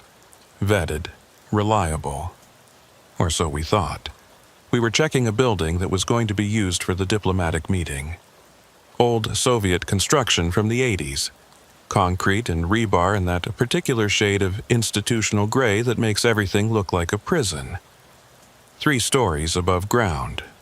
And, according to the blueprints Hamid had sourced, 1 level of basement for utilities and storage. We cleared the upper floors without issue. Empty rooms, broken windows, graffiti on the walls in Dari and Pashto. The usual aftermath of decades of war. Then we headed to the basement. The stairs down were narrow, steep, the kind that were built when safety regulations weren't a consideration. At the bottom was a steel door, heavy, Cold War surplus. It wasn't locked. Grant pushed it open and we went through. The basement was larger than it should have been. The blueprints showed maybe 1,500 square feet. This was at least triple that. Multiple rooms branching off a central corridor, emergency lighting casting everything in sickly green. "This isn't right," Grant said. Hamid checked the blueprints, frowned. "Perhaps they are outdated. There may have been expansion." "When? This building's been abandoned for 20 years. Hamid had no answer. We moved forward anyway. Cleared room by room. Storage spaces mostly, old Soviet equipment rusting in corners, filing cabinets with documents so degraded you couldn't read them. Nothing suspicious. Nothing worth reporting. Then at the end of the corridor we found another door. This one was different. Newer, steel reinforced, with a keypad lock that had power despite the building being off-grid for years. "That's not on the blueprints at all," Briggs said. Grant tried the keypad. Dead. He tried forcing the door, wouldn't budge. We stood there looking at it, all of us thinking the same thing. We should go back up. Call it in. Get authorization before we proceed. But that's when Hamid said something that still doesn't sit right with me. "There's another way in." "Another way?" Grant asked. "Service tunnel, for maintenance. It should connect to the other side of this door." "Should?" "I've seen the city records. Soviet-era infrastructure. Many of these buildings have parallel access tunnels. Where's the entrance?" Hamid led us back down the corridor, stopped at what looked like a solid wall, pressed on a section of concrete. It shifted, pushed inward. Behind it was a narrow passage, dark, sloping downward. Grant looked at Hamid. "How did you know about this?" "City records," Hamid said again. "I studied them thoroughly." Something in his voice, something off, but Grant didn't catch it or didn't care. He activated his flashlight and entered the passage. We followed. It was tight, shoulder width. The ceiling low enough that we had to duck. The air was stale, dense, like breathing in a tomb. We descended for maybe 5 minutes, steep enough that we had to brace against the walls to keep from slipping.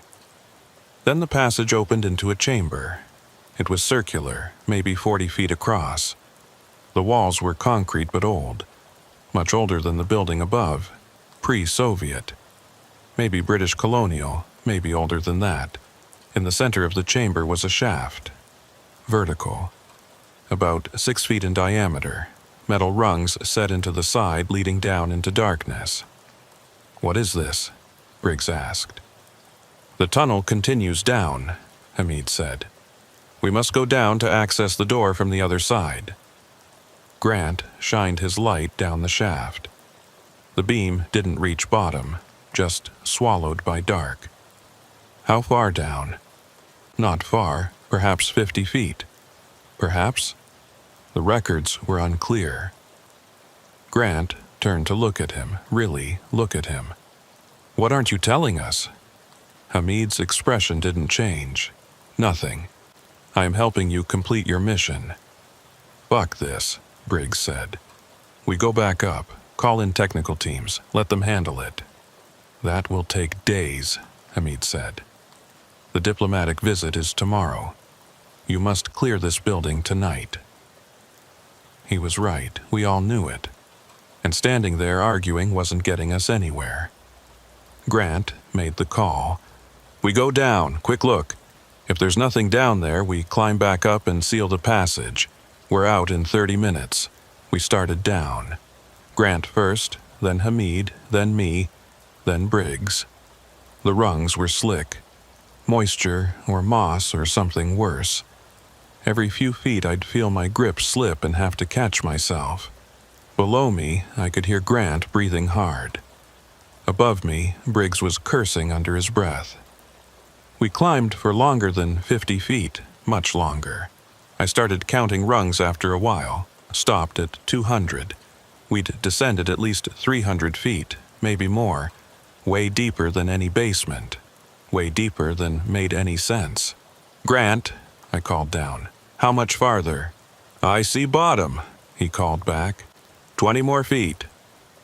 We reached it. The shaft opened into another chamber, smaller this time, maybe 20 feet square, and there, on the far side, was a door. Same steel-reinforced construction as the one we'd found upstairs, but this one was open, just slightly, light coming from the other side. Grant approached it slowly, weapon up. "Anyone in there? Identify yourself." No response. He pushed the door open wider. We moved through. Inside was a corridor, modern construction, clean, lit by fluorescent tubes. The walls were white. The floor was polished concrete. It looked like a hospital or a laboratory, nothing like Soviet infrastructure, nothing like anything that should exist 300 feet underground in Kabul. "What the fuck is this?" Briggs whispered. None of us answered. We moved down the corridor. It branched. We went right. Found more corridors, all identical. White walls, bright lights, perfectly clean, no dust, no decay, like someone had been maintaining this place. We found the first door maybe 50 yards in. It was labeled, white letters on black background, English. Observation 1. Grant tried the handle, unlocked. He opened it. Inside was a room, 10 by 10. Empty except for a chair. Metal frame. Restraints on the arms and legs. And on the wall behind the chair someone had written something in what looked like dried blood. They watched from between the seconds. "We're leaving," Grant said. "Right now." But when we turned to go back the way we'd come, the corridor looked different. The branch where we'd turned right was gone. There was just one corridor now, stretching in both directions, identical in both directions, like the one we'd come from had never existed. "This isn't possible," Briggs said. Hamid was quiet, too quiet. I grabbed him, spun him around. "What is this place?" "I don't know," he said. And I believed him because the fear in his eyes was real. We picked a direction, started walking, found more doors, more rooms, each one identical. Each one with a chair and restraints. Each one with writing on the walls. Different messages, different handwriting, but all saying variations of the same thing. Time doesn't move here. They keep us between the moments. We've been here for seconds that last forever. After the 10th room, Grant stopped, checked his watch. 11:47, he said. I checked mine, same time. Exactly the same time it had been when we entered the building. "Watches malfunction," Briggs said. "Battery drain. It happens." But his voice said he didn't believe it. We kept walking. The corridors never ended. We'd walk for what felt like hours and never reach anything. No exit, no change, just endless white walls and fluorescent lights and doors we stopped opening because we knew what we'd find. Then the lights started flickering. Not all at once, one by one, starting from behind us and moving forward. Like something was following us, turning off lights as it passed. "Move," Grant said. We ran. But the corridor never ended. We ran until our lungs burned and our legs cramped, and still there was just the corridor. Just lights flickering out behind us. Just darkness chasing us forward. Then Hamid fell. Just dropped, like his legs had stopped working. We stopped. Went back for him. He was conscious, but he wasn't moving. Staring at nothing. "Hamid," I said, shook him. "Get up." His lips moved. Words came out. Pashto, too fast to understand. Then English. "They're here, can't you see them? They're standing right next to you." I looked, saw nothing. Just empty corridor. Briggs and Grant. Nobody else. "Who's here?" Grant asked. "The ones who watch, the ones between. They've always been here, waiting, watching. They exist in the spaces we can't perceive, the gaps between moments. And when you come to a place like this, a place outside normal time, you can see them, they can see you." "He's in shock," Briggs said. "Hypothermia, maybe." Or Hamid's head turned, tracked something across the ceiling, something we couldn't see. His eyes were wide, terrified. "Don't let them touch you," he said. "Once they touch you, you're part of this place forever." Between the seconds, never moving forward, never moving back, just existing in the gap. Then he started screaming. We tried to help him, tried to lift him, but he fought us, screaming and thrashing and clawing at something on his skin we couldn't see. Then he went rigid, stopped breathing. His eyes were still open, still tracking that invisible thing. Grant checked for a pulse, shook his head. "He's gone." "What killed him?" Briggs asked. "I didn't see anything. There was nothing there." "I don't know, but we're not staying to find out." We left Hamid's body, kept moving. The lights kept flickering out behind us. But now we could hear something.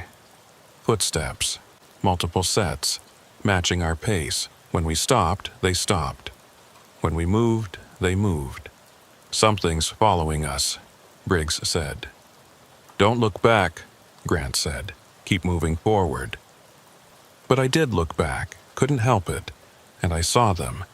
They were shaped like people, roughly but wrong, proportions off, movements too smooth, too fluid, like they weren't bound by the same physical laws we were. They walked in the darkness behind the flickering lights. Dozens of them, maybe more. "Getting closer, faster," I said. We ran again. But they kept pace. No matter how fast we moved, they stayed the same distance behind us. Always there, always following. Then Grant saw something ahead. A door different from the others. Red instead of white. He ran to it, tried the handle, locked. "Break it down," he said. We hit it together, shoulder to shoulder. The door held. We tried again. And again, behind us, those things were getting closer. Close enough now that I could hear them breathing. If breathing was the right word. Wet, rattling, wrong. The door gave, crashed inward. We fell through, into another chamber. This one was different. Circular again, but massive. Maybe 100 feet across, and in the center was the shaft. The same shaft we'd climbed down, or one exactly like it. Metal rungs leading up into darkness. "Climb," Grant said. We climbed, fast as we could, hand over hand. Not looking down, not looking at what was climbing up behind us. I could hear them, though. Metal rungs groaning under weight that shouldn't exist. Air displacement from movements too close. We climbed for what felt like hours. My arms were numb, my fingers cramping, but we kept going. Because stopping meant whatever was below us would catch up. Then I saw light above. Natural light, moonlight, the opening of the shaft. We climbed faster. Grant reached it first, pulled himself up and over. Reached down to help Briggs. Then me. We were in the chamber where we'd started. The circular room with the shaft in the center. But it looked different. Older, the walls were more degraded. The concrete crumbling in places. "How long were we down there?" Briggs asked. Grant checked his watch. 11:47. I checked mine, same time. Briggs checked his. Started laughing, high, desperate. 11:47, it's still 11:47. We've been down there for hours, and it's still the same fucking time. "We need to leave," Grant said. "Now." We went back through the passage, up the slope, into the basement corridor. Everything looked wrong. The emergency lights were dimmer. The walls more deteriorated. Like decades had passed. We climbed the stairs to the ground floor, pushed open the door. The building was different. Not just older, different architecture. The layout was wrong. Rooms where there shouldn't be rooms. Walls missing. We were in a building, but it wasn't the building we'd entered. Grant tried his radio. Dead. Pulled out his sat phone. Also dead. We went to the windows. Looked outside. Kabul. But not the Kabul we knew. The streets were empty. No cars. No people. Buildings we recognized were in different states of construction or destruction than they should be. Some were missing entirely. Others had appeared that we'd never seen before. "What happened?" Briggs asked. His voice was shaking. "Where are we?" "Same place," Grant said. "Different time." "That's not possible." "Then explain what you're seeing." We couldn't. We searched for landmarks, something familiar, found a newspaper vendor. The papers were yellowed, brittle. The date on them was wrong. 5 years off, 5 years in the future. "We lost 5 years," I said. "Down in that place. We lost 5 years." Grant was shaking his head. "No, we didn't lose it. We were there for 5 years, in those corridors, but time wasn't moving, not normally. We experienced hours, but up here, 5 years passed." Hamid knew, Briggs said. He knew what this place was. He led us there deliberately. Why would he do that? I don't know, but he knew. All that talk about city records and service tunnels, he was lying. He wanted us to go down there. We never found out why. Never got the chance to ask. Because when we finally made it back to our base, nobody recognized us. Our names were in the system, but flagged as deceased. Missing in action 5 years ago during a routine security sweep. Memorial services had been held. Our personal effects had been shipped home to families who'd spent 5 years mourning us. They put us in isolation, questioned us, made us repeat our story over and over, medical examinations, psychological evaluations. They couldn't explain it. We'd aged maybe 12 hours, but 5 years had passed. Eventually, they let us go, discharged us quietly, made us sign forms that said we'd never speak about what happened, gave us new identities because our old ones belonged to dead men. I've tried to move on, got a job, found an apartment, live something approximating a normal life. But I can't shake the feeling that we're still down there, that we never really climbed out, that what we're experiencing now, this whole world, it's just another corridor, another room, another trick of that place, because sometimes I catch glimpses in my peripheral vision, shapes that aren't quite right, movements too smooth, too fluid, the same things that were following us in those tunnels. They're here too, in this world, in this time, watching from between the seconds. And my watch still says 11:47 p.m. I've tried to research what that building was, what could have been underneath it. Found nothing in official records. But I found stories, whispers, Soviet experiments during the occupation, attempts to weaponize temporal perception, to create spaces outside normal causality where soldiers could train for subjective years while only moments passed in the real world. The experiments failed, or succeeded too well. Created spaces that existed outside time completely.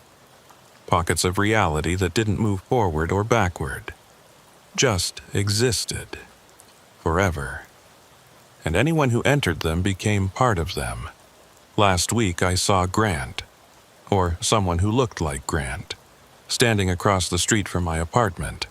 Just standing there, not moving. He was wearing the same clothes he'd been wearing when we climbed out of that shaft 5 years ago. Same expression, same everything. I went down to confront him, but when I got to street level he was gone. Nobody there, like he'd never existed. Then yesterday I saw Briggs, same thing, standing in a crowd, perfectly still while everyone around him moved. I tried to reach him, pushed through the crowd, but he was always just out of reach. Finally, the crowd cleared and he was gone, and last night I heard someone knocking on my door. I looked through the peephole. It was me, standing in the hallway, wearing the same clothes I'm wearing right now. Same expression, staring directly at the peephole. I didn't open the door. I backed away. Sat in the corner of my living room with my hands over my ears and waited for morning. The knocking never stopped. Perfectly timed. 1 knock per second. Knock, knock, knock. When sunrise came, I checked the peephole again. The hallway was empty, but there was something on the floor in front of my door. An envelope. I opened the door slowly, grabbed the envelope, closed the door fast. Inside was a single piece of paper, a blueprint for a building in Kabul, the same building we'd entered 5 years ago, with one addition someone had drawn in red ink, a shaft leading down, and at the bottom, written in small, precise letters, "You never left." I checked my watch. 11:47 p.m. It's been 11:47 p.m. for 5 years, and I think it's going to be 11:47 p.m. forever.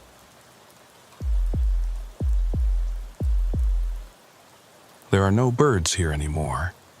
I noticed that the first morning. Woke up to silence so complete it felt like being underwater. No gulls, no terns, nothing. For an island in the South Pacific, that should have been impossible. But there it was. Silence. This was 2012. The mission briefing was thin, almost non-existent. Just coordinates and a single objective. Investigate suspicious activity at an abandoned research facility. No intel on what kind of research. No background on who'd operated the facility or when they'd left. Just a location and a timeline. Get in, assess, report back. 7 days max. They sent 2 of us, me and a guy named Walker. I'd worked with Walker before. 6 months in Helmand Province, then some contract work in Southeast Asia. He was reliable, thorough, not prone to imagination. Good traits for this kind of work. We came in by boat, 40-foot fishing trawler operated by a local contractor who wouldn't tell us his name. Dropped us on the eastern beach just before dawn. Said he'd be back in 7 days, exactly 7 days, not a minute early. We asked why he was so specific about that. He just looked at us and said the waters around the island were difficult to navigate. Had to catch the right tide and current. Then he was gone. Engine fading into the distance, leaving us alone on a beach made of black volcanic sand that felt wrong under our boots. Too soft, like walking on ash. The island was maybe 2 miles across, roughly circular. Volcanic in origin but dormant for thousands of years. Dense jungle covering most of the interior, and somewhere in that jungle was the research facility we'd come to investigate. We humped inland from the beach. The jungle was thick, humid, the kind of heat that soaks through your clothes in minutes, but quiet, that unnatural quiet. No insects, no birds, no animal sounds at all, just our breathing and our footsteps, and the wet sound of vegetation brushing against our gear. After 3 hours, we found it. The facility was a compound, 6 buildings arranged in a hexagon around a central courtyard, all single-story, concrete construction with corrugated metal roofs, weathered but intact. No visible damage, like someone had just walked away and never come back. The main gate was open, not forced, just open. We approached carefully, weapons ready, eyes scanning for threats. But the compound was empty. No guards, no movement, nothing. Walker checked the first building. I took the second. Both were identical. Single, large room, laboratory equipment, workbenches, chemical storage. Everything left in place. Beakers still on the benches, chemicals still in their containers, papers scattered across desks, like the researchers had been working one moment and were gone the next. The courtyard had a well in the center, old, much older than the buildings. Stone construction that predated modern architecture by centuries. There was a bucket on a rope, but when Walker tested it, the rope was rotten. Snapped immediately, the bucket fell. We listened for it to hit water, kept listening, never heard it land. Deep, Walker said. We continued our search. Building 3 was living quarters, bunk beds, personal effects, photographs on the walls. I looked at them. Groups of researchers, smiling, healthy. In one photo, they were holding up a catch from fishing. Big tuna. In another, they were celebrating something with bottles of beer. Normal people doing normal things, except their eyes. In every photograph, if you looked close, their eyes were wrong. Not obviously, just slightly off. Like they were looking at something behind the camera, something that shouldn't be there. Building 4 was storage. Supplies, food, water, medical equipment, enough for maybe 20 people to live for several months. But the food was old. Cans rusted, packages degraded. This place had been abandoned for years. Building 5 was communications, radio equipment, satellite uplink, all powered down. Walker tried to fire it up, but the power grid for the compound was dead. No generator running, no solar panels functioning. Just dead technology in an empty room. Building 6 was locked, heavy steel door, no windows. We tried to force it. Wouldn't budge. Walker set a small charge, breached the door. Inside was different from the other buildings. The walls were lined with shelves, and on the shelves were jars. Hundreds of them, each one filled with liquid. And in each jar was something organic. Tissue samples, maybe, or specimens. Hard to tell because the liquid had gone cloudy over the years. But some of the jars were labeled, written in English. Dates and times and brief descriptions. Sample 47, Day 12. Subject shows increased responsiveness. Sample 91, Day 34. Cellular mutation accelerating. Sample 103, Day 58. Specimen attempting communication. What were they studying? Walker asked. I picked up one of the jars, looked at it closer. The thing inside had a shape, vaguely humanoid, but wrong. Too many limbs, or not enough, hard to tell through the murky liquid. I don't know, but I don't think we should be here. We heard something outside. Both of us froze, listening. There it was again. Footsteps, slow, deliberate. Crossing the courtyard. Walker moved to the door, looked out, went very still. What is it?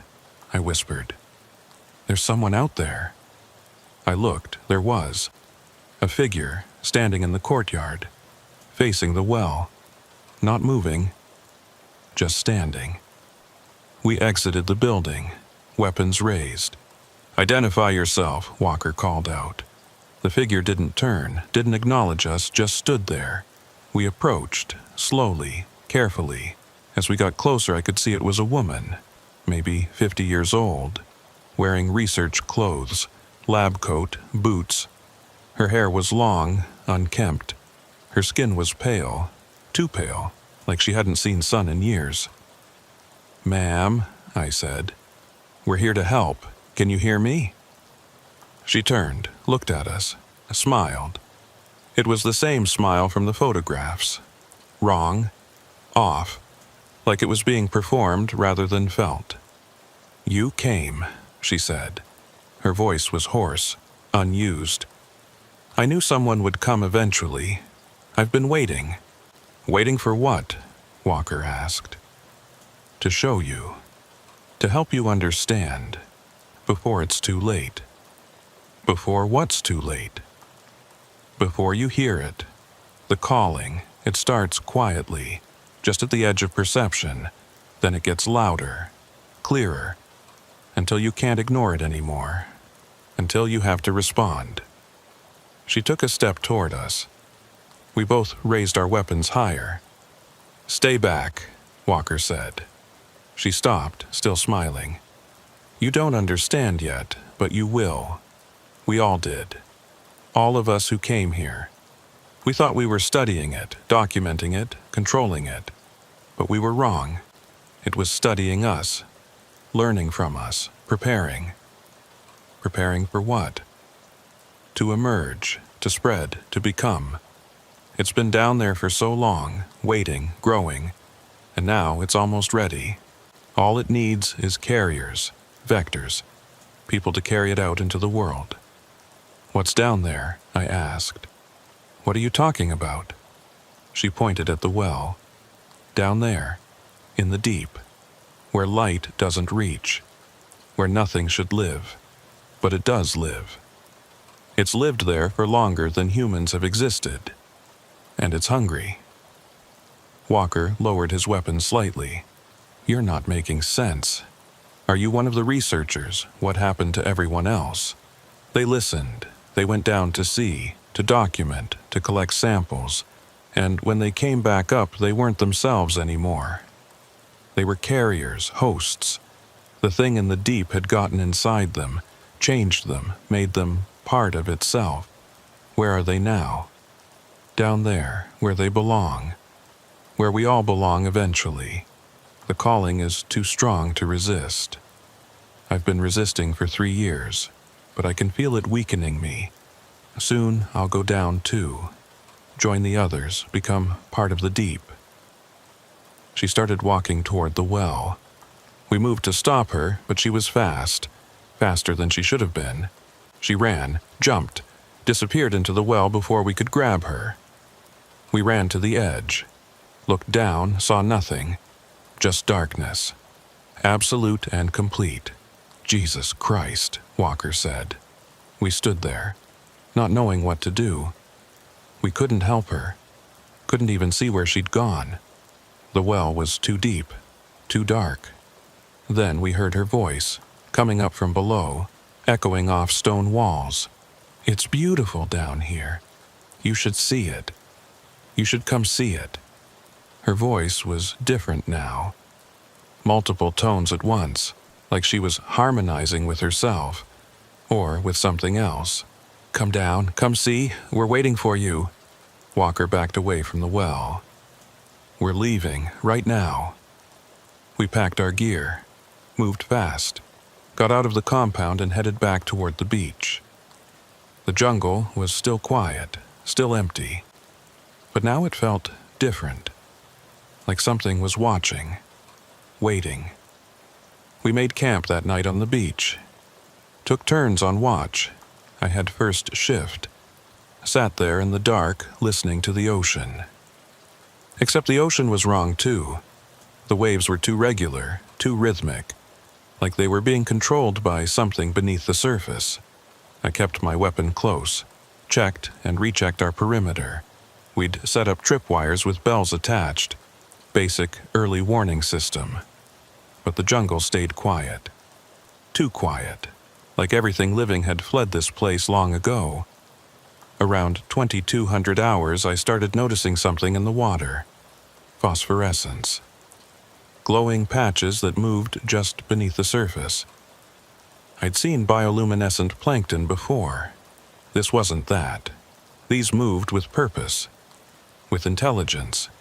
They circled the shore maybe 50 yards out, never coming closer, never moving away, just circling, watching. I didn't wake Walker. Told myself there was no point worrying him. But the truth was I needed him to sleep while he still could, before the calling got to him too. Around midnight I heard Walker moving, looked over. He was sitting up in his sleeping bag, eyes open, staring at nothing. Walker, I said, you good? He didn't answer, just kept staring. His pupils were dilated, completely black, and in the moonlight I could see his lips moving, shaping words I couldn't hear. I moved closer, waved my hand in front of his face. No response. He was looking through me, past me, at something only he could perceive. Then he spoke, but it wasn't his voice. It was multiple voices, layered, harmonizing. Some higher than human vocal cords could produce, some lower. It's calling me. Can you hear it? Down in the deep. It knows we're here. It wants us to come home. Walker, snap out of it. His eyes focused on me.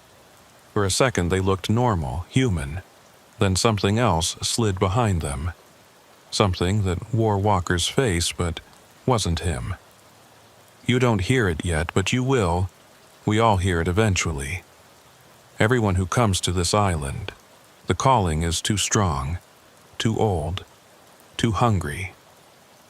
I grabbed him, shook him hard. Wake up, you're not yourself. He smiled. That same wrong smile from the photographs, from the woman at the well. I've never been more myself, I understand now. What we are, what we're supposed to become, vessels, carriers for something greater than ourselves. He stood up, smooth, too smooth. His movements weren't right, joints bending at angles they shouldn't. He started walking toward the jungle, toward the interior of the island, toward the compound, toward the well. I tackled him, brought him down hard on the black sand. He didn't fight, didn't resist, just lay there smiling up at the stars. It's too late for me, but maybe not for you. Maybe you can still leave. Get off the island before the calling reaches you, before you understand what's waiting in the deep. I'm not leaving you. You have to. If you stay, you'll end up like me, like all of us, down in the deep, part of the calling, part of the hunger, part of what's coming. His voice was getting quieter, fading, like he was speaking from farther and farther away even though he was right beneath me. They showed me things, he whispered, down there, in the deep. Things that existed before the first cell divided, before life crawled out of the ocean. They've been waiting so long, watching the world change above them, waiting for the right time to rise. What are you talking about? The old ones, the deep ones, the things that sleep and dream and call. They're not dead, they're not alive, there's something in between, something outside our understanding of existence. And they've chosen this island, this well, as their door, their gateway. When enough carriers spread across the world, when enough voices join the calling, the door will open fully, and they'll emerge. Then he went limp, passed out. I checked his vitals. Pulse was steady but slow, breathing shallow. His skin was cold, clammy, like he'd been in ice water. But something was wrong. I could feel it. Something had changed in him fundamentally. I tied him up, hands and feet, used our climbing rope, made sure he couldn't get free. Then I waited for dawn. But dawn never came. I checked my watch. 0400. Should have been getting light soon. But the sky stayed dark. Stars above, but no hint of sunrise on the horizon. I waited another hour. Still dark. Another hour. Still dark. The night was lasting too long, like the island was holding on to darkness, keeping the sun away. I tried the radio. Dead. Sat phone. Also dead. Flare gun. Fired one into the sky. The flare arced up, disappeared. Never came down. Like the sky had swallowed it.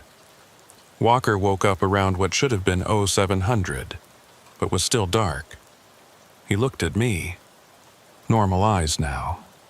Normal expression. What happened? He asked. You don't remember? I remember going to sleep. Then nothing. Why am I tied up? I told him about the voices, about him trying to walk back to the well, about the things he'd said. He went pale. I didn't say that. I wouldn't say that. You did. Then it started. The calling. She was right. I heard it. And once you hear it, you can't unhear it. We're leaving. As soon as the boat comes back. 6 more days. 6 days, Walker repeated. A lot can happen in 6 days. The darkness lasted for 3 days. 72 hours of night. No sun, no explanation, The stars wheeled overhead in their normal patterns, but the sun never rose. We stayed on the beach, took turns sleeping, took turns watching each other, making sure neither of us tried to go back to that well. On the fourth day, the sun finally came up, but it was wrong. Too red, too large. It hung on the horizon like a wound in the sky and didn't move, just stayed there. Bleeding light across the water. "This isn't natural," Walker said.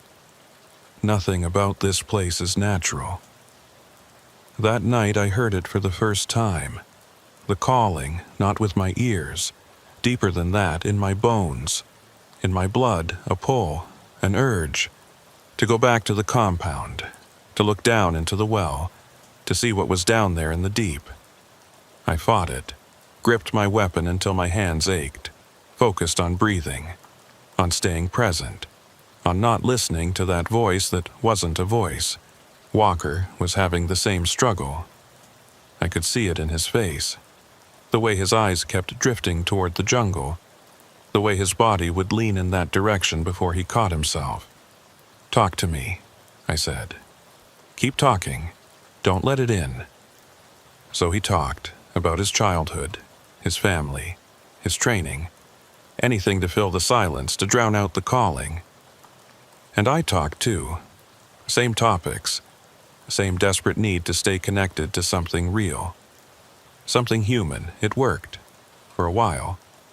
But the calling got stronger, more insistent.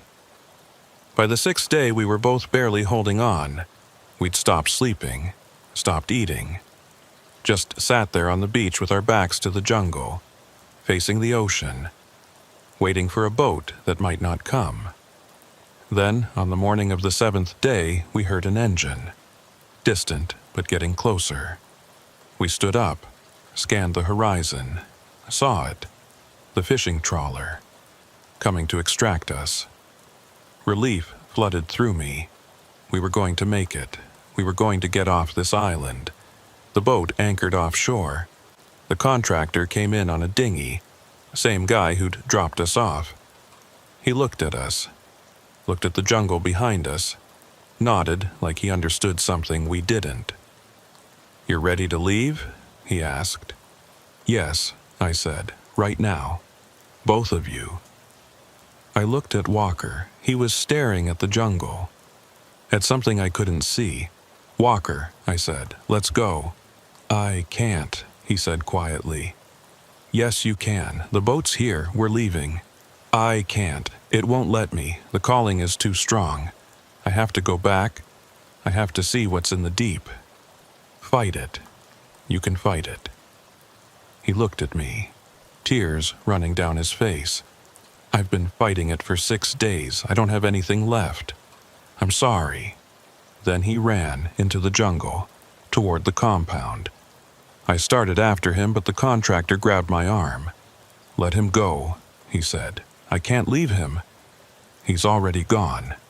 The island has him now, same as it has all the others.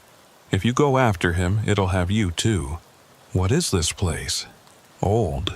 Older than any of us know. The well goes down to something that shouldn't exist. Something that's been calling people here for centuries. Fishermen, explorers, researchers. They all hear it eventually, and they all go down to sea. And they never come back up. Not as themselves." "What about you? Why doesn't it affect you?" He touched his ears. For the first time, I noticed the scars. Scar tissue where his eardrums should be. "I can't hear it. Can't hear anything. It's the only way to survive near this place. The only way to come and go without being claimed." He got back in the dinghy, started rowing toward the boat. "Are you coming or not?" he asked. I looked at the jungle, thought about Walker, about going after him, about trying to bring him back. But I could hear it now. The calling, louder than ever. And I knew if I went into that jungle I wouldn't come back. Not as myself. So I got in the dinghy. We rowed to the boat, climbed aboard. As we pulled anchor, I looked back at the island, saw figures emerging from the jungle. walking to the beach. Maybe 20 of them, researchers, in their old lab coats and boots, standing at the water's edge, watching us leave. They were all smiling, that same wrong smile. And they were all calling to me, multiple voices in harmony, inviting me back, promising me understanding, promising me purpose, promising me a place in the deep. I covered my ears, turned away. The boat's engine roared to life and we pulled away from the island. I never reported what happened, never filled out the mission debrief. Just said Walker stayed behind to continue the investigation. Said I'd been ordered to extract for medical reasons. They seemed to accept it. Didn't push for details. Nobody wanted to dig too deep into black operations that went sideways. Easier to file it away and forget. I got out 6 months later. Honorable discharge. Full benefits. They offered me a position with a contractor doing security consulting. Good money. Easy work. I turned it down, couldn't explain why. Just knew I needed distance. From the service, from the ocean, from everything. I moved to Colorado. Denver, as far inland as I could get. High altitude, dry air. Somewhere, the calling couldn't reach me. I found work doing risk assessment for corporate clients. Boring, safe, normal. The kind of life that feels fake after what I'd seen. But I adapted. Humans are good at that. We adapt to anything given enough time. I bought a house, started dating someone, made friends with neighbors who'd never left the country and thought Afghanistan was somewhere near Egypt. I became normal. For a while. But I still heard it sometimes. Late at night when the city went quiet. A pull, an urge. To go back to the island, to go down into the well, to see what was waiting in the deep. At first it was once a month, then once a week, then every night. I tried everything. White noise machines, medication, therapy with doctors who prescribed pills for anxiety and PTSD without understanding what I was actually dealing with. None of it worked, because the calling wasn't in my head. It was deeper than that, in my blood, in my cells, in whatever part of me had been touched by that place. 3 months after I got out, I started finding things, small things at first. A grain of black volcanic sand in my shoe, even though I hadn't been near a beach. A wet footprint on my bathroom floor shaped like Walker's boot. A smell in my apartment. Salt water and decay, and something older than either. I told myself I was imagining it. Stress. Trauma. The mind playing tricks. But the things kept appearing, getting more frequent, more obvious.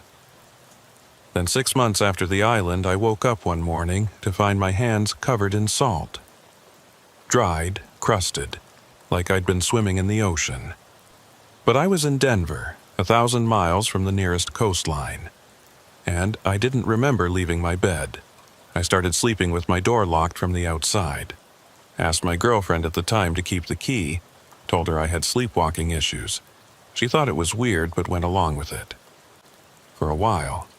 Then one night I woke up outside my apartment building, barefoot, wearing just boxers, standing in the parking lot staring south, toward the ocean, toward the island. My girlfriend was there. She'd followed me. She asked what I was doing. I couldn't answer, couldn't remember leaving the apartment, couldn't remember her unlocking the door. She left me the next day, said I needed help she couldn't provide, said she was scared of me, of what I'd become. I didn't blame her. I was scared of me too. I doubled down on the therapy, tried to explain to the doctors what was really happening, that something from that island had gotten inside me, was changing me, calling me back. They increased my medication, suggested inpatient treatment. I refused. I knew medication wouldn't fix this. A year after the island, I tried to kill myself. Pills and alcohol, classic combination. I didn't want to die. I just wanted the calling to stop. Wanted whatever was inside me to die. wanted silence. They found me in time, pumped my stomach, put me on a psychiatric hold, 72 hours in a room with no windows and a door that locked from the outside. I should have felt trapped, claustrophobic. Instead, I felt safer than I had in months. The walls were thick. The silence was complete. For 3 days, I didn't hear the calling. Then they released me, and it came back. Stronger than before, like it was angry I'd tried to escape. I started researching, looking for any mention of the island, of the well, of other people who'd heard the calling. Found nothing in official records. The island didn't exist on any map. The research facility had never been documented. Even the coordinates I'd been given led to empty ocean. But I found other things. Stories, legends, scattered across different cultures, different time periods, all describing the same thing. A place where the deep ones wait, where the old gods sleep, where human minds can't go without breaking. The stories used different names, different languages, but the pattern was the same. An island, a well, a calling that couldn't be ignored, and people who heard it, who went down into the deep, who never came back the same. Some stories said the deep ones were older than the earth itself, that they'd come from somewhere else, somewhere outside our dimension, our reality. They'd been trapped here, buried, sleeping, but not dead. Never dead, just waiting for the stars to align right, for the door to open, for enough carriers to spread their influence. I started to wonder if Walker had been right, if there really was something down in that well, something that shouldn't exist, something that was using people like us to spread, to prepare the world for its emergence. 2 years after the island, I saw Walker again. Not in person, on video, security footage from a ferry in Indonesia. There he was, standing on the deck, staring at the water, wearing the same clothes he'd been wearing when he ran into the jungle. The footage was dated 3 weeks prior. I tried to track him, contacted everyone I knew in the intelligence community, called in favors I'd been saving for years. Nobody could find him. The ferry company had no record of him boarding. The security footage was the only evidence he'd been there. But I knew he was out there, moving, spreading, doing whatever the deep ones wanted him to do. And I knew I was next. The calling got stronger every day. By year 3, I couldn't sleep, couldn't eat, could barely function. I'd stand at my window for hours staring south, calculating distances, planning routes. My rational mind knew it was insane, but the part of me that belonged to the island now didn't care about rationality. I tried cutting myself off from the world, sold my house, gave away my possessions, moved into a cheap motel with no windows. Thought maybe if I couldn't see the direction, I wouldn't feel the pull. I was wrong. I found myself outside the motel one night. No memory of leaving, standing in the parking lot. My car was running, keys in the ignition. I'd loaded it with supplies, water, food, camping gear, everything I'd need for a long journey. I'd done all of this while asleep, or while something else controlled my body. That's when I knew I couldn't fight it anymore. That eventually my body would take me back, whether I wanted to go or not. That whatever happened on that island 3 years ago had fundamentally changed something in me. Made me part of it. A carrier, a vector, just like the woman had said. Last month I bought a plane ticket. First to Los Angeles, then to Manila, then island hopping through the Philippines toward the South Pacific. The same route Walker and I had taken. I told myself I was just scouting, just checking. But I knew the truth. I was going back. I'm writing this from a hotel room in Manila. My flight leaves in 6 hours. The calling is so loud now I can barely think over it. It's not a sound, not a voice. It's a pull, a gravity, A fundamental force that's rewriting my nervous system, making return inevitable. I thought about warning people, about posting this story online, about telling the world what's waiting in the deep. But who would believe me? And what good would it do if the deep ones are real, if they're as old and patient as the stories say? Then they've been planning this for eons. My warning wouldn't change anything. Besides, I think it wants me to tell people. Wants the story to spread. Because even reading about the calling can make you susceptible to it. Can plant the seed. Can make you part of it. That's how it spreads. Through stories. Through shared knowledge. Through the simple act of knowing it exists. If you've read this far, I'm sorry. I've probably infected you too. You'll start hearing it soon. Maybe not today, maybe not this year, but eventually, when it's quiet, when you're alone, you'll feel that pull, that urge to find the island, to look down into the well, to see what's waiting in the deep.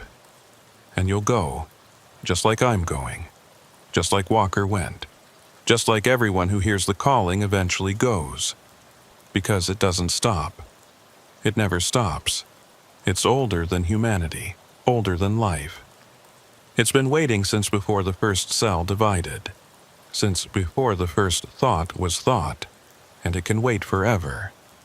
But it doesn't have to wait anymore. The door is opening. I'm going to help it open. We all are. See you in the deep.